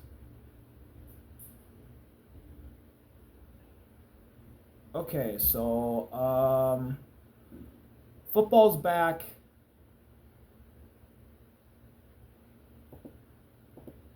I think I'm going to start doing football now. I'll see what Saya does, but I'm going to just turn the TV back on. Out of the corner of my eye, the Law and Order episode's been really fun tonight. Bless you, doggo. Hey, Mom. Yeah? I like your hair, by the way. Wow, thank you. It's really extravagant. What'd you say? It's really extravagant. It is, huh? Yeah. Does it make me look different? Yeah. No offense, it makes you look like you got a pumpkin on your head. What? No offense, it makes you look like you got a pumpkin on your head. Oh yeah, 'cause it's so round? Yeah. Ow, my foot. I don't know if that's a compliment. It is a compliment. I'm not trying to... Be sassy? Yeah, I'm not. Okay. Yeah, I'm The not... first part when you said it was fine. Yeah, I don't know what I feel. I guess I just know it's my age more with my... I guess. Are you saying I look older with it down? No. Look at you retract. It's okay, Riley. I'm aging. Yeah, I was agreeing with you. I'm just like, usually when my hair is down, it makes me look, yeah, well, I don't know if it makes me look younger. But most people like it when it's down, and It's so heavy that I hate wearing it down. Okay. You know, I thought about getting it cut shorter again, like that picture with, but I don't have that skin that I used to have. Well, bless you. Jeez, dog. Is it the hair product that's making you sneeze? Huh? I suppose you didn't take them, did you? You asked me to take him? No, I didn't. It just said I suppose you didn't. No, I didn't. Okay. Sorry, Bumpy. I was debating about doing that. I should have when I was home. I didn't have any computer work to do. Didn't work out though. Maybe when I'm done working out, would you want to just go on a short one? Sure. Because I don't want to go out there by myself. Yeah, are you fine with doing it late? Well, it's gonna be late. I'm working out now, so it's like where I'm going to be. Okay. So I probably will be ready around 10:30? Okay, perfect. That works out perfect. It might even be a little later than that. So Alright. thanks for the compliment. Yeah, no problem. I try to keep it down all day. It's gonna be hard. You want to make a bet on it? No. I lose bets. I don't want to make another bet. How about a bet where we both win? I wonder if I'll be able to do it. Okay, so here's the bet. I didn't borrow you $20 recently, did I? No. Okay. I thought I had $120 in my. No, I don't purse. remember that. I'm gonna get more money out of the bank.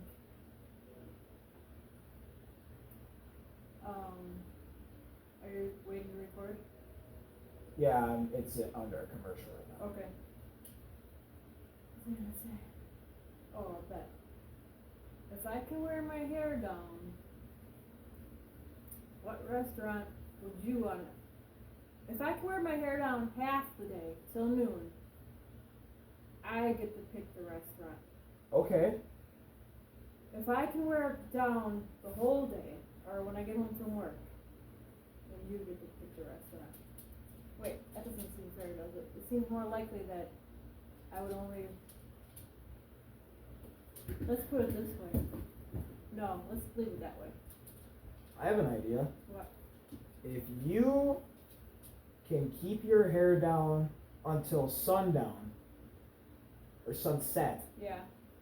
which we'll have to check when that is, Uh-huh. you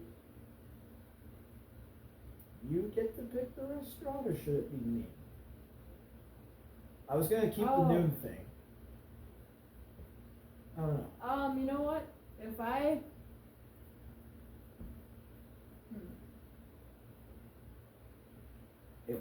If you can keep your hair down until when the sun goes down, Mm-hmm. That'll give me a challenge to do it. If I get to pick the restaurant. you pick the restaurant.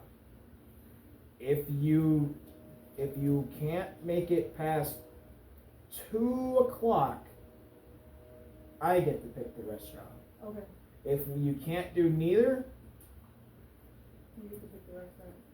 if we can't do neither, we both get to pick a restaurant. Okay. Please don't just put it in a freaking ponytail at like 4:00, just knowing that. Well, sundown is what? Oh, that we can both pick the restaurant? I'm gonna try to make it. It's gonna be hard to probably make it till 2:00. You know it, right, Pup? Because me working out right now with my hair against my head, it's gonna be sweaty. And that's gonna bother me. Right?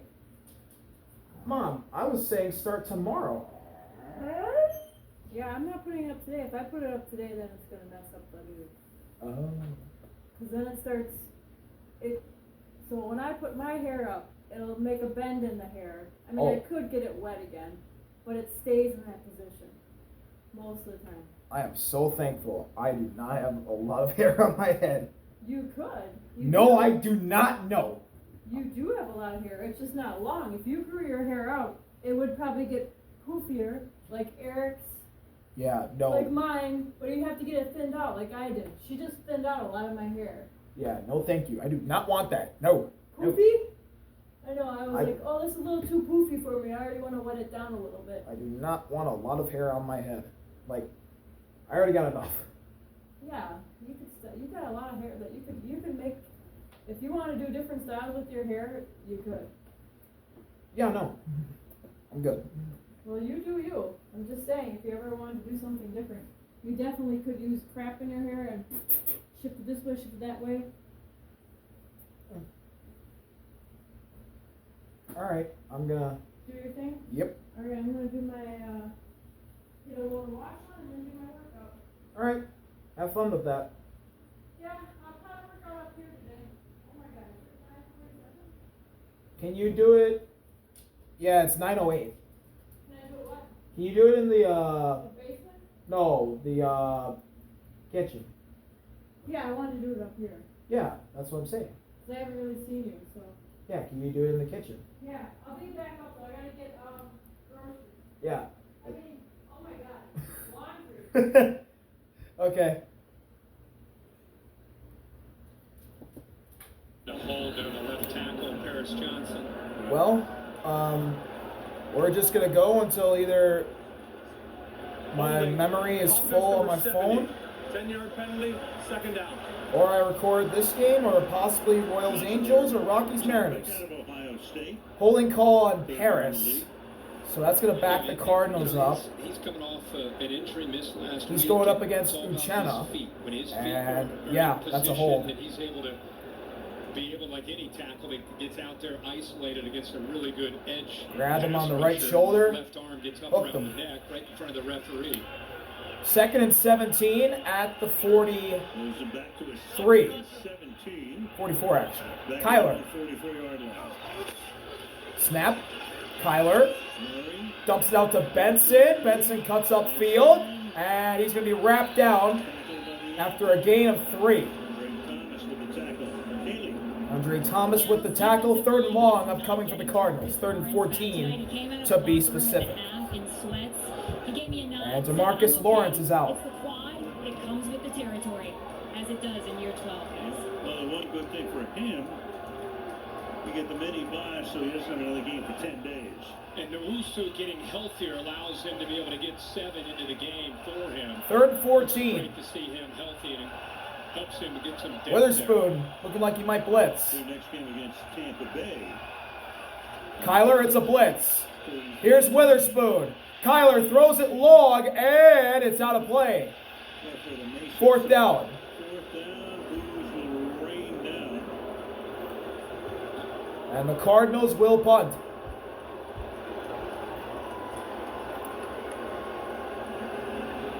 And again, folks, this is a combination of an offense that's reeling. They don't have their best back and their leader. You're not seeing a young receiver making plays, not in sync. You got a frustrated quarterback. But make no mistake, this is a combination of an offense trying to find itself and a really, really, really good Seattle defense. 4th and 14, Blake will punt. 4th punt. First 3 have averaged 54 yards. Nearly got blocked. Fair catch. And Torrey Horton's got it at the 13 with the fair catch. Seahawks lead the Cardinals 17-3. 6:26 to go in the 3rd. Darnold in the offense, back on the field.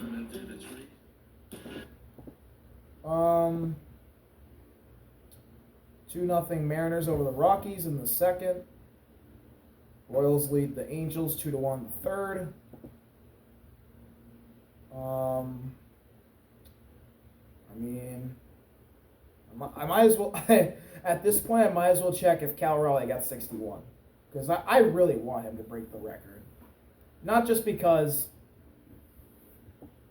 it's held by a Yankee, but because, I mean, I'm not saying that I don't like that Judge has the record right now. I'm just saying I'd like to see Cal Raleigh break it because A, he's a catcher. B, they don't hit that many home runs most of the time because they have a lot to do. They have to worry about the pitching staff and all that, and they don't really hit.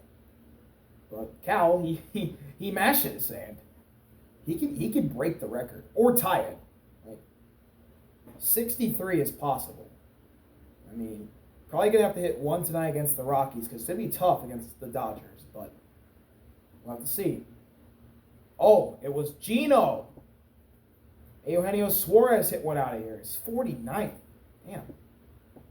If he doesn't hit 50, I'm gonna be shocked. I'm gonna go get a drink. I'll be right back. I'm gonna go get some beer. Probably put some in the fridge.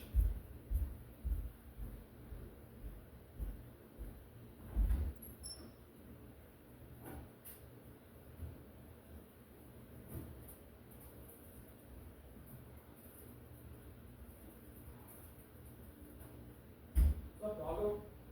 Yeah.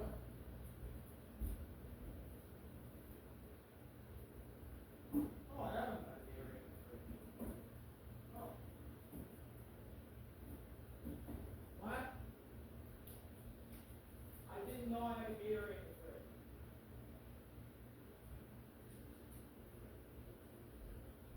Come on, cowboy. Come on, cowboy.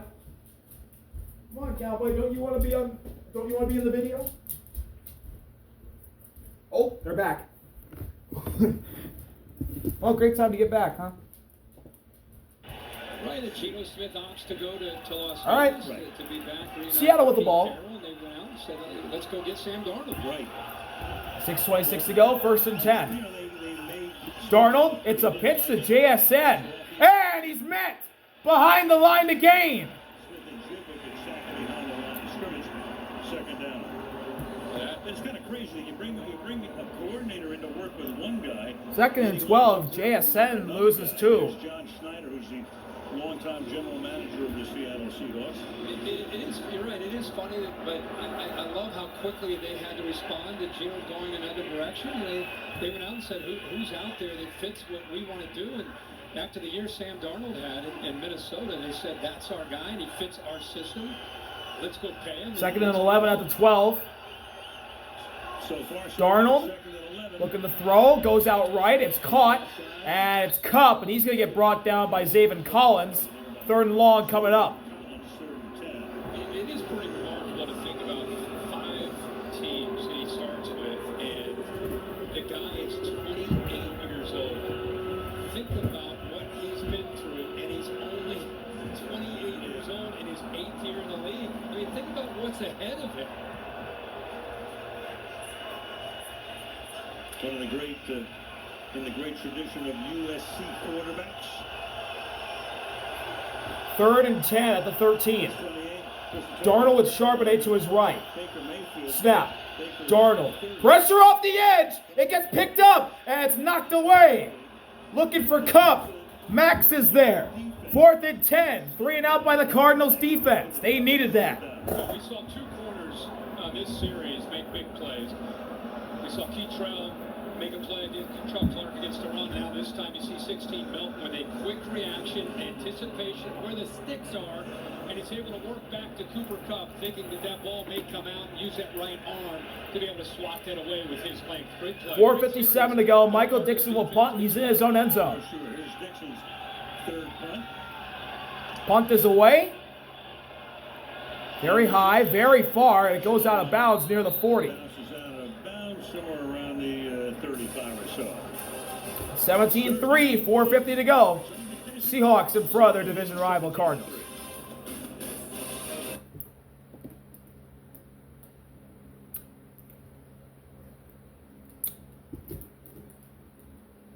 Two 2-1 Royals, 2-0 Mariners, both in the 3rd.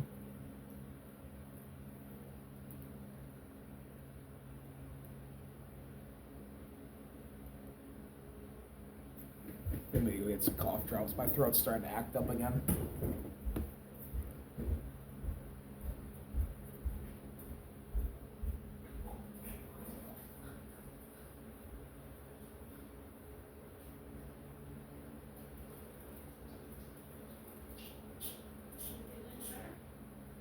Yeah, but still.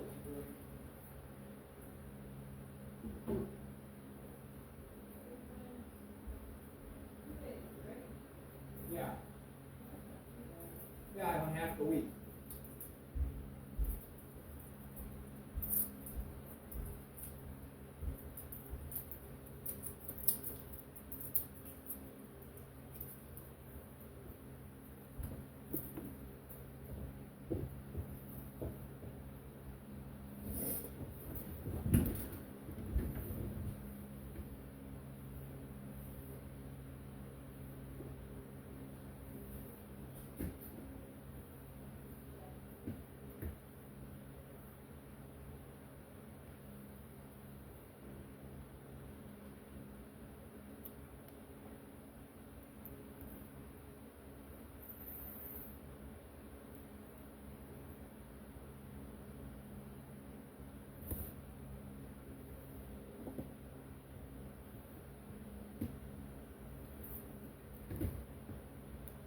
Rams Niners next week?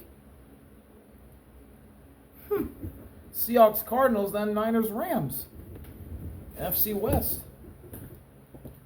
Ribbon for more. We're back. By Hyundai. And we're going to talk about the Seattle defense. We talked really at the outset of the broadcast how dominant this front can be. We've seen that on display. Uchenna, Leonard, In the back end, allows him to keep eyes on the football. Witherspoon with the pressure on the last drive for Arizona's offense to force that 3-and-out. First and 10 for the Cardinals. They're down by 2 scores. 4:50 to go in the third. Kyler's got backs on either side of him. They bring a man in motion. And throw over the middle is caught by Trey, and Ernest is there to tackle him, or try to. Can't bring him down. Short gain for the Cardinals tight end. And if you look at this, 7 of his 16 completions have been behind the line of scrimmage. Only thrown it twice over 20 yards. We knew that coming in, they talked about this being a space game. We've got to be able to find ways to get our guys in space. And Second down and 6 at the 42. Wilson in motion. Kyler with Benson to his left. Kyler fakes the handoff. Throws to Benson, who is wide open. He'll get the first down, and he's out of bounds in Seahawk territory. The sticks with 4 minutes to go in the third. And defensively, Mike McDonald, especially now working with his lead, but he's been doing it all game, is sitting back with his safeties. Cardinals going no huddle here. Allowing the front four to create the pressure, and you have 5 guys underneath just waiting to make Kyler. Quick throw down the sideline. Harrison's got it. First down at the 32. Working against Reek Woolen. And how about the ball by Murray? It's a back shoulder fade. He's adjusting. That was a nice throw and catch right there between Kyler and Marvin Harrison Jr. He's in pretty good position. He just doesn't get his head And turned around until it's too Reek late. Woolen was having really good coverage. It's just Harrison Jr. got his head turned around, and Woolen never saw the ball. First and 10 at the 32. They move Woolen off Harrison. Kyler, it's a flea flicker, and down he goes. Seahawks blitz. Witherspoon and Job, as well as Murphy, there to sack Kyler.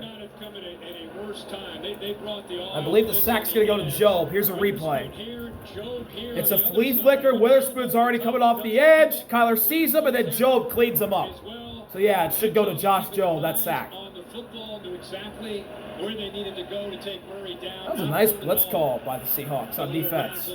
That drops them back to the 39. Second and 17 after the 7-yard sack by Josh Job. Kyler fakes the handoff. Pressure immediately from Byron Murphy. Kyler escapes to his left. Kyler's gonna run. And it's gonna be third and... Well, one of the things with Murray, especially against a front that can get in... I believe 18. I believe Kyler lost a yard. So it should go to a sack for Byron Murphy. It's right now, you got to respond. Let's see if anybody works with him. Not really until Marvin Harrison turned and went on field, but they had 2 defenders on him. There's just nowhere for Murray to go with the football tonight. It's a combination of good coverage downfield. They're sticky, but also... Third and 17, actually. Receivers got to do a better job of trying to work. Kyler, quick throw. And it's bobbled. And it's incomplete, looking for Greg Dortch. 4th and 17. And what are the Cardinals going to do? Because the respect you have for the pressure, trying to get that tunnel screen set up. But even if he catches that, that's about a 2 or 3 yard gain. This defense flies too well as a unit to think that you're going to be able to pick up enough. Been a rough night for Arizona and the Cardinals faithful. They're going to bring out Chad Ryland for a 57-yard field goal attempt. Missed a 57-yarder from the left hash. Snap, hold, kick is up and through. 17-6. Cardinals claw their way back. They're down by 11 now. Set up a 3 and it's an 11-point game. Well, we knew now coming in, Trey McBride is the go-to man as a tight end. But the question I think we all had was between Marvin Harrison and the other group, who's going to help him out, especially when it comes to scrambling and just trying to make plays. He's going to be under a lot of duress. He's going to be looking to try to keep the play alive. What I see is a lot of guys standing around. Nobody's really trying to play with some urgency out at that wide receiver position. It's almost like I'm supposed to run to this point. I'm running my route. They turn around. 1:39 to go. 17-6. Seahawks lead, and they'll get the football back. Down from the pressure. Yeah, they came into this game, only a third of the pass completions for Murray went to wideouts. And tonight he's completed 18. Today's day, almost 25th. all of them short passes, and only 7 have gone to wideouts. 11 to others, the tight ends and running backs.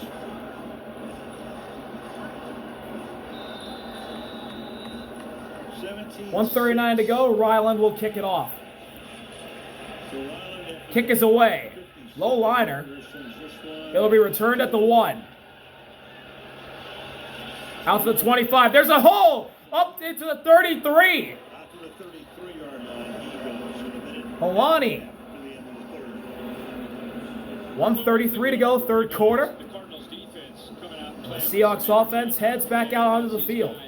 Flying around. It's one of the more complicated schemes that you'll see. I mean, you sit there and watch film, you're rewinding it second time, third time, fourth time.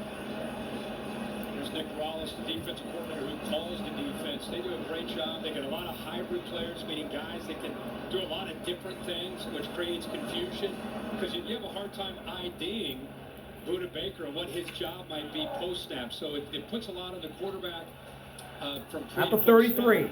But these guys Darnold with K9 to his right. JSN in motion. Darnold hands off to Kenneth.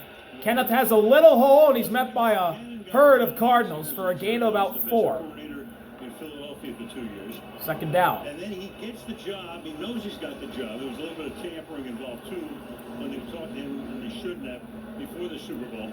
But the interesting thing was he comes in. It should be the most exciting day of at least your professional life.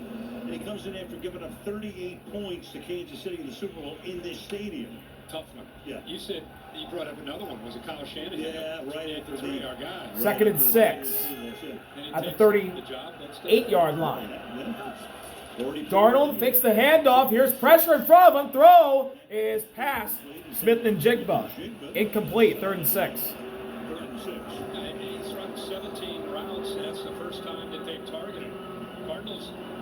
Part of this defense, they can do so many different things. The first thing that they think about as a defensive staff is, what do they do well? What do we want to try to take away? Is it the scheme? Is it 3rd and 6. 49 seconds left in the 3rd. Big play right here for the Cardinals defense. Darnold sends a man in motion. It's Kupp. Now Kupp resets. Snap. Darnold. Cardinals bring the house. Throw is caught. First down. Jackson Smith and Jigba goes right at Max Melton. And JSN wins the battle. First down, Seattle. Yeah, JSN was a little out route, get some space on Max. First down. And finally get number 11 an opportunity to make a catch, and here on a 3rd down, great job of getting it out there, and a heck of a job of 1st and 10 at the 47. Darnold under center. Darnold Hand off to Kenneth. He runs into his own man, and he's going to be taken out for a big loss. Goodlow drops him for a big loss to end the third quarter. Seahawks in the lead, 17-6 at the end of 3. We'll be right back. All right, 2-0 Mariners in the third. Royals Angels is a commercial. What if I don't get a recording at all for the rest of the night? That'd be funny. Just send out a 3-hour recording probably tomorrow morning.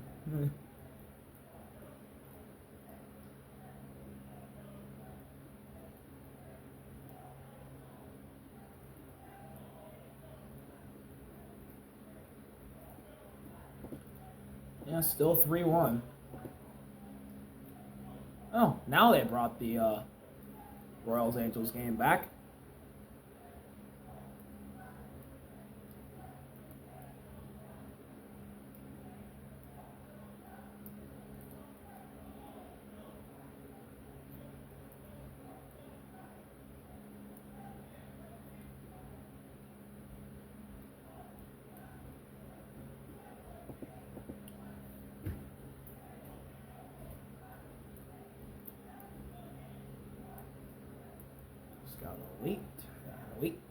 Wait some more.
Welcome back to State Farm Stadium here in Phoenix, or Glendale, Arizona.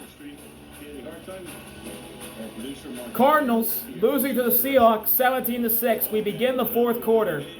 2nd and 15 at the 42. Darnold with Charbonnet to his left. Fourth quarter begins. Darnold looking, pressure, throw, caught by Kupp, and he's brought down by Jalen and Buddha. Going to be 3rd and short. Good game right there for Kupp of double-digit yards. I believe 3rd and 10, or sorry, 10 yards. No, 11. I was right the first time. Kupp with an 11-yard gain. 3rd and 4, Seahawks go no huddle. Darnold changing the play.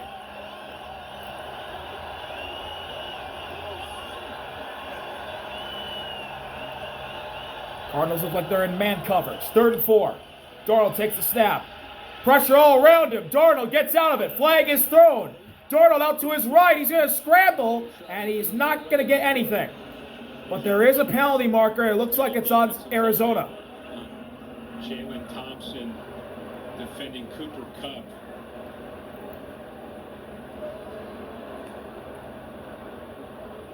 While the quarterback had the ball, holding, defense number 34.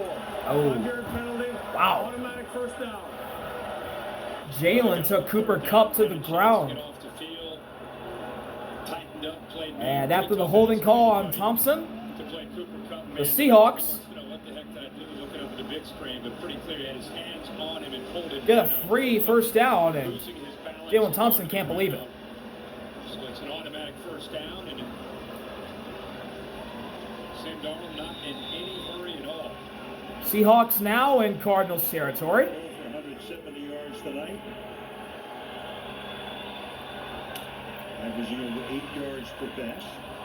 Darnold's got K9 right behind him. That's a decent number. From the 42. Darnold under center. From the 42, man in motion. Fakes the handoff to Kenneth. Play action. Darnold, throw to Kenneth, and he dropped it. Got it there. Incomplete, 2nd and 10. Hold on. 2nd and 10.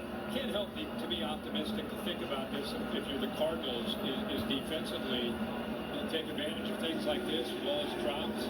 Kids Walker just starting to look where he wanted to go and secure the ball. But you know, if you don't give up a touchdown here and you hold them to a field goal, and I know eventually you got to score touchdowns, but at least it stays in a 2-possession game, right? So they're rotating a lot of bodies. They're trying to stay fresh on that defensive front where they have some depth. But they're thinking at the very least they got to hold them to a field goal. 2nd and 10. Darnold with Kenneth to his right. Snap, Darnold. Throw it over the middle. Caught. JSN. He's going to get a first down. Smith and Jigba. And an 11-yard gain, which he turned into a 9 and brought back to 11. First down. It's just really good rhythm again by Sam Darnold. He's really going to. Now the Seahawks are fighting JSN. Negotiate. Is he going to? Yep. Took the tight end. No problem. Got the answer. Smith. You see Jackson Smith and Jigba work back to the football and still have enough. Got some help from an offensive lineman, too, to push him over the top for the first down. At the 31, Darnold under center. Darnold, handoff. Kenneth sheds a tackler, and he's going to get about, well, he fell 4, going to get 5. Mack with the tackle. One thing stands out if you're watching Darnold these first, I guess now 4 games, is efficiency, which we saw a lot of until the playoff game against the Rams, where they sacked him 9 times. It was just really a rough day for him and their whole offense. But tonight, 15 and 21. You mentioned the yardage, 181. It's okay.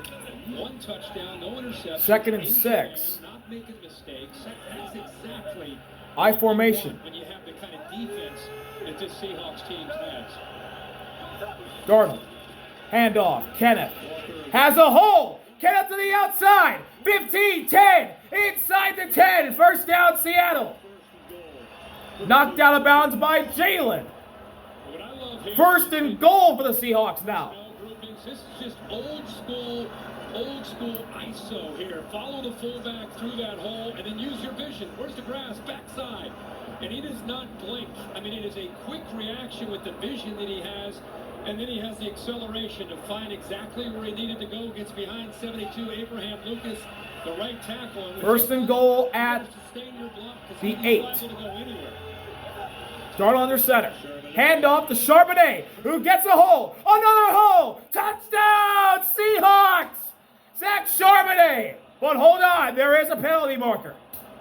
They got a hold here, I think, on Jackson Smith and Jigba, who didn't really need to make the hold. No. It's a touchdown. It was right in front of the ball carrier. Ball fake. 10-yard penalty. Be careful. Woo! That's a touchdown. Holding on JSN. I hope you guys heard that. I hope you guys heard his reaction. It got picked up on the referee's mic. Yeah, he held Max. That's clearly a hold. Yeah, it looks like he reaches around and pulls him on top of it. Good call for holding. I really hope my laughter did not spare you guys from hearing his reaction. That was awesome. The referees. I have 4 sons, and when they were younger, I used to give them this look right The referees look. Holy crap! Oh, that took me out.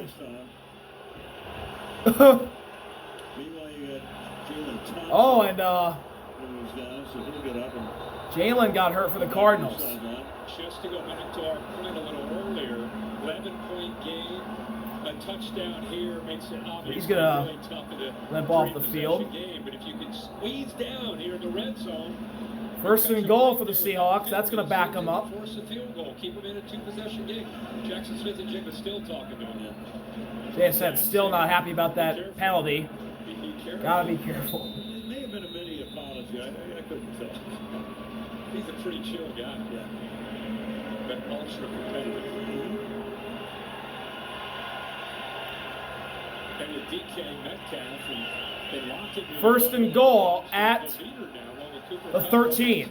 Darnold, hand off to Kenneth right side. He's going to get inside the 10.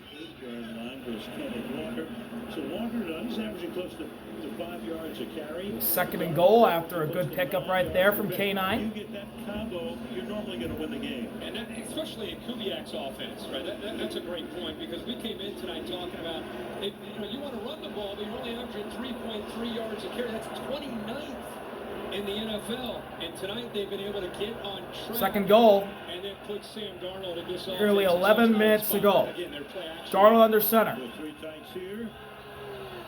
And a penalty marker. Flag. Offense number 81. 5-yard penalty, second down. False start on the Seahawks. That'll back them up 5. Eric Sauber. It's not too bad. A second down and goal as they move this baby back now to the 13. Did we hit the moment and I can't wait. No. Second and goal to 13 now after the penalty by Sauber. History. Done a few of these. You've done a few ball games. Super Bowls. Not this Seattle, Arizona. Did a 6-6 tie a few years ago. With a 15-minute. Darnold, hand off to Kenneth. He spins around. He's met by Zaven Collins. A TFL for Zaven. Third and goal. He wanted to spin away. Here's Campbell. Yeah, Kenneth Up at the top. Nice little spins away from Calais, who swim move and a speed. He jumped almost nearly got him, but then he runs right into Zaven Collins. of Xavier Collins. So after And that, Charles was guarding Collins. Now they're at third and goal.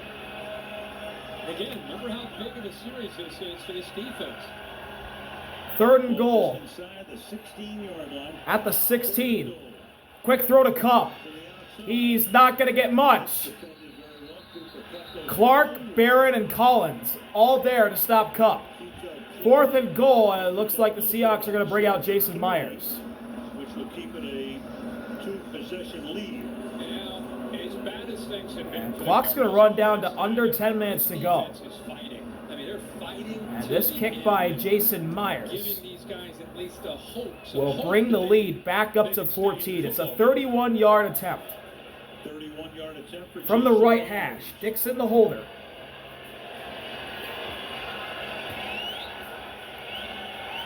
Snap, hold, kick, right down the middle. 20-6, Seattle. And they're back up by 14 with 9.5 to play here at State Farm Stadium.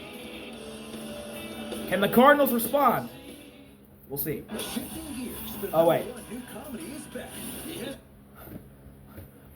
I almost paused the recording.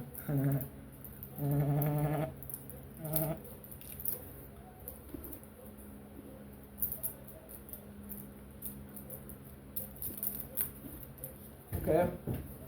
3-0 Mariners. How'd they score? Oh, can zone. Force out.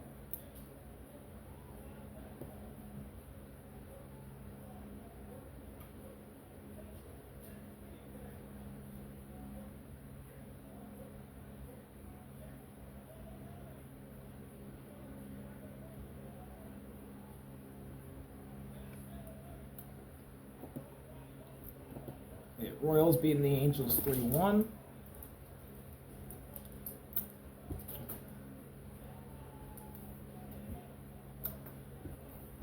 I don't know if I'm getting a recording at all tonight, by the way things are going.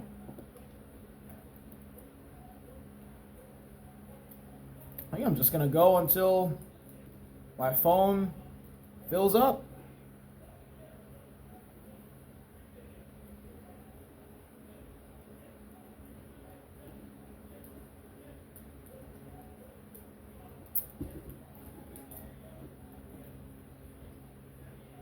I'll go.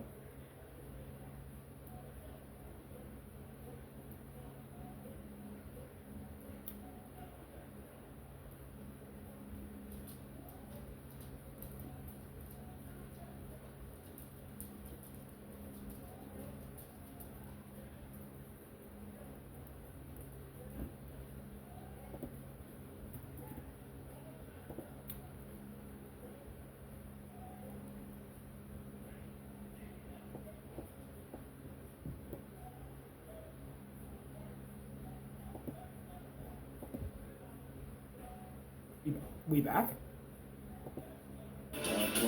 Yep, we are. You watch that on the Flight to State College?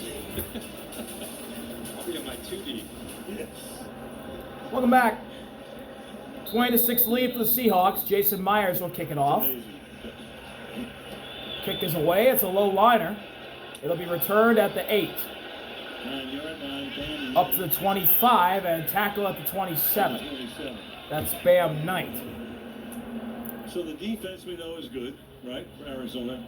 Offense, minus Connor now. We talked about Marvin Harrison and all of the rest. You've been watching Kyler Murray for a long time. Yeah. Uber talented. I think the one thing that stands out to me, playing that position is so much more than just the physical attributes. It's about raising your team, getting them to believe. Look at guys in his own. First and 10 to 22. Trey in motion. These guys raise the offense. They raise. McBride goes back. Snap for Kyler. Throw over the middle is caught by Harrison Jr. He immediately falls down at the 30. 2-yard gain, 2nd and 8. We know how talented he is, but does he give you that same feeling over these last? Kyler in his career versus the NFC West. 8-21 record. 276 win percentage. 2nd and 7 after the 3-yard gain by Harrison. My mistake. Kyler all alone in the backfield. Pressure up the edge. Kyler steps up. He's going to run. He's going to get a first down up to the 40, 45, 50. Down by the 40 of the Seahawks. Big rush by Kyler. And that's what he can do. He can hurt you with his legs. And it's tough to do when you have a defense that's playing a lot of zone and keeping their eyes on you. See, the edge does a good job force him up. And now he's able to Pressure's off the edge by Boye, Mafe, and Hall. Kyler out to his left. Gonna slide at the 40. Gain of 1. And then I think Cliff Kingsbury came in to coach the team. And one of the things Kingsbury said is, Josh is my quarterback. Unless I can get Murray number 1, which he did. Yeah, he's as talented as of a guy athletically as you're going to see. Big arm. 2nd and 9.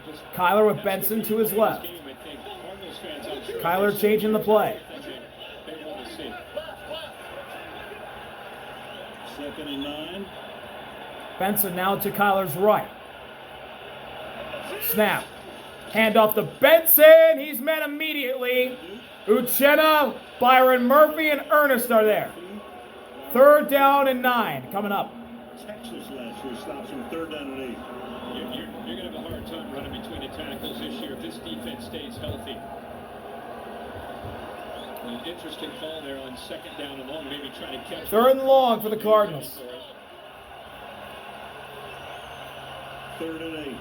A lot of Seahawks fans tonight. Kyler snap. Going over the middle. 1st down. It's Trey at the 30.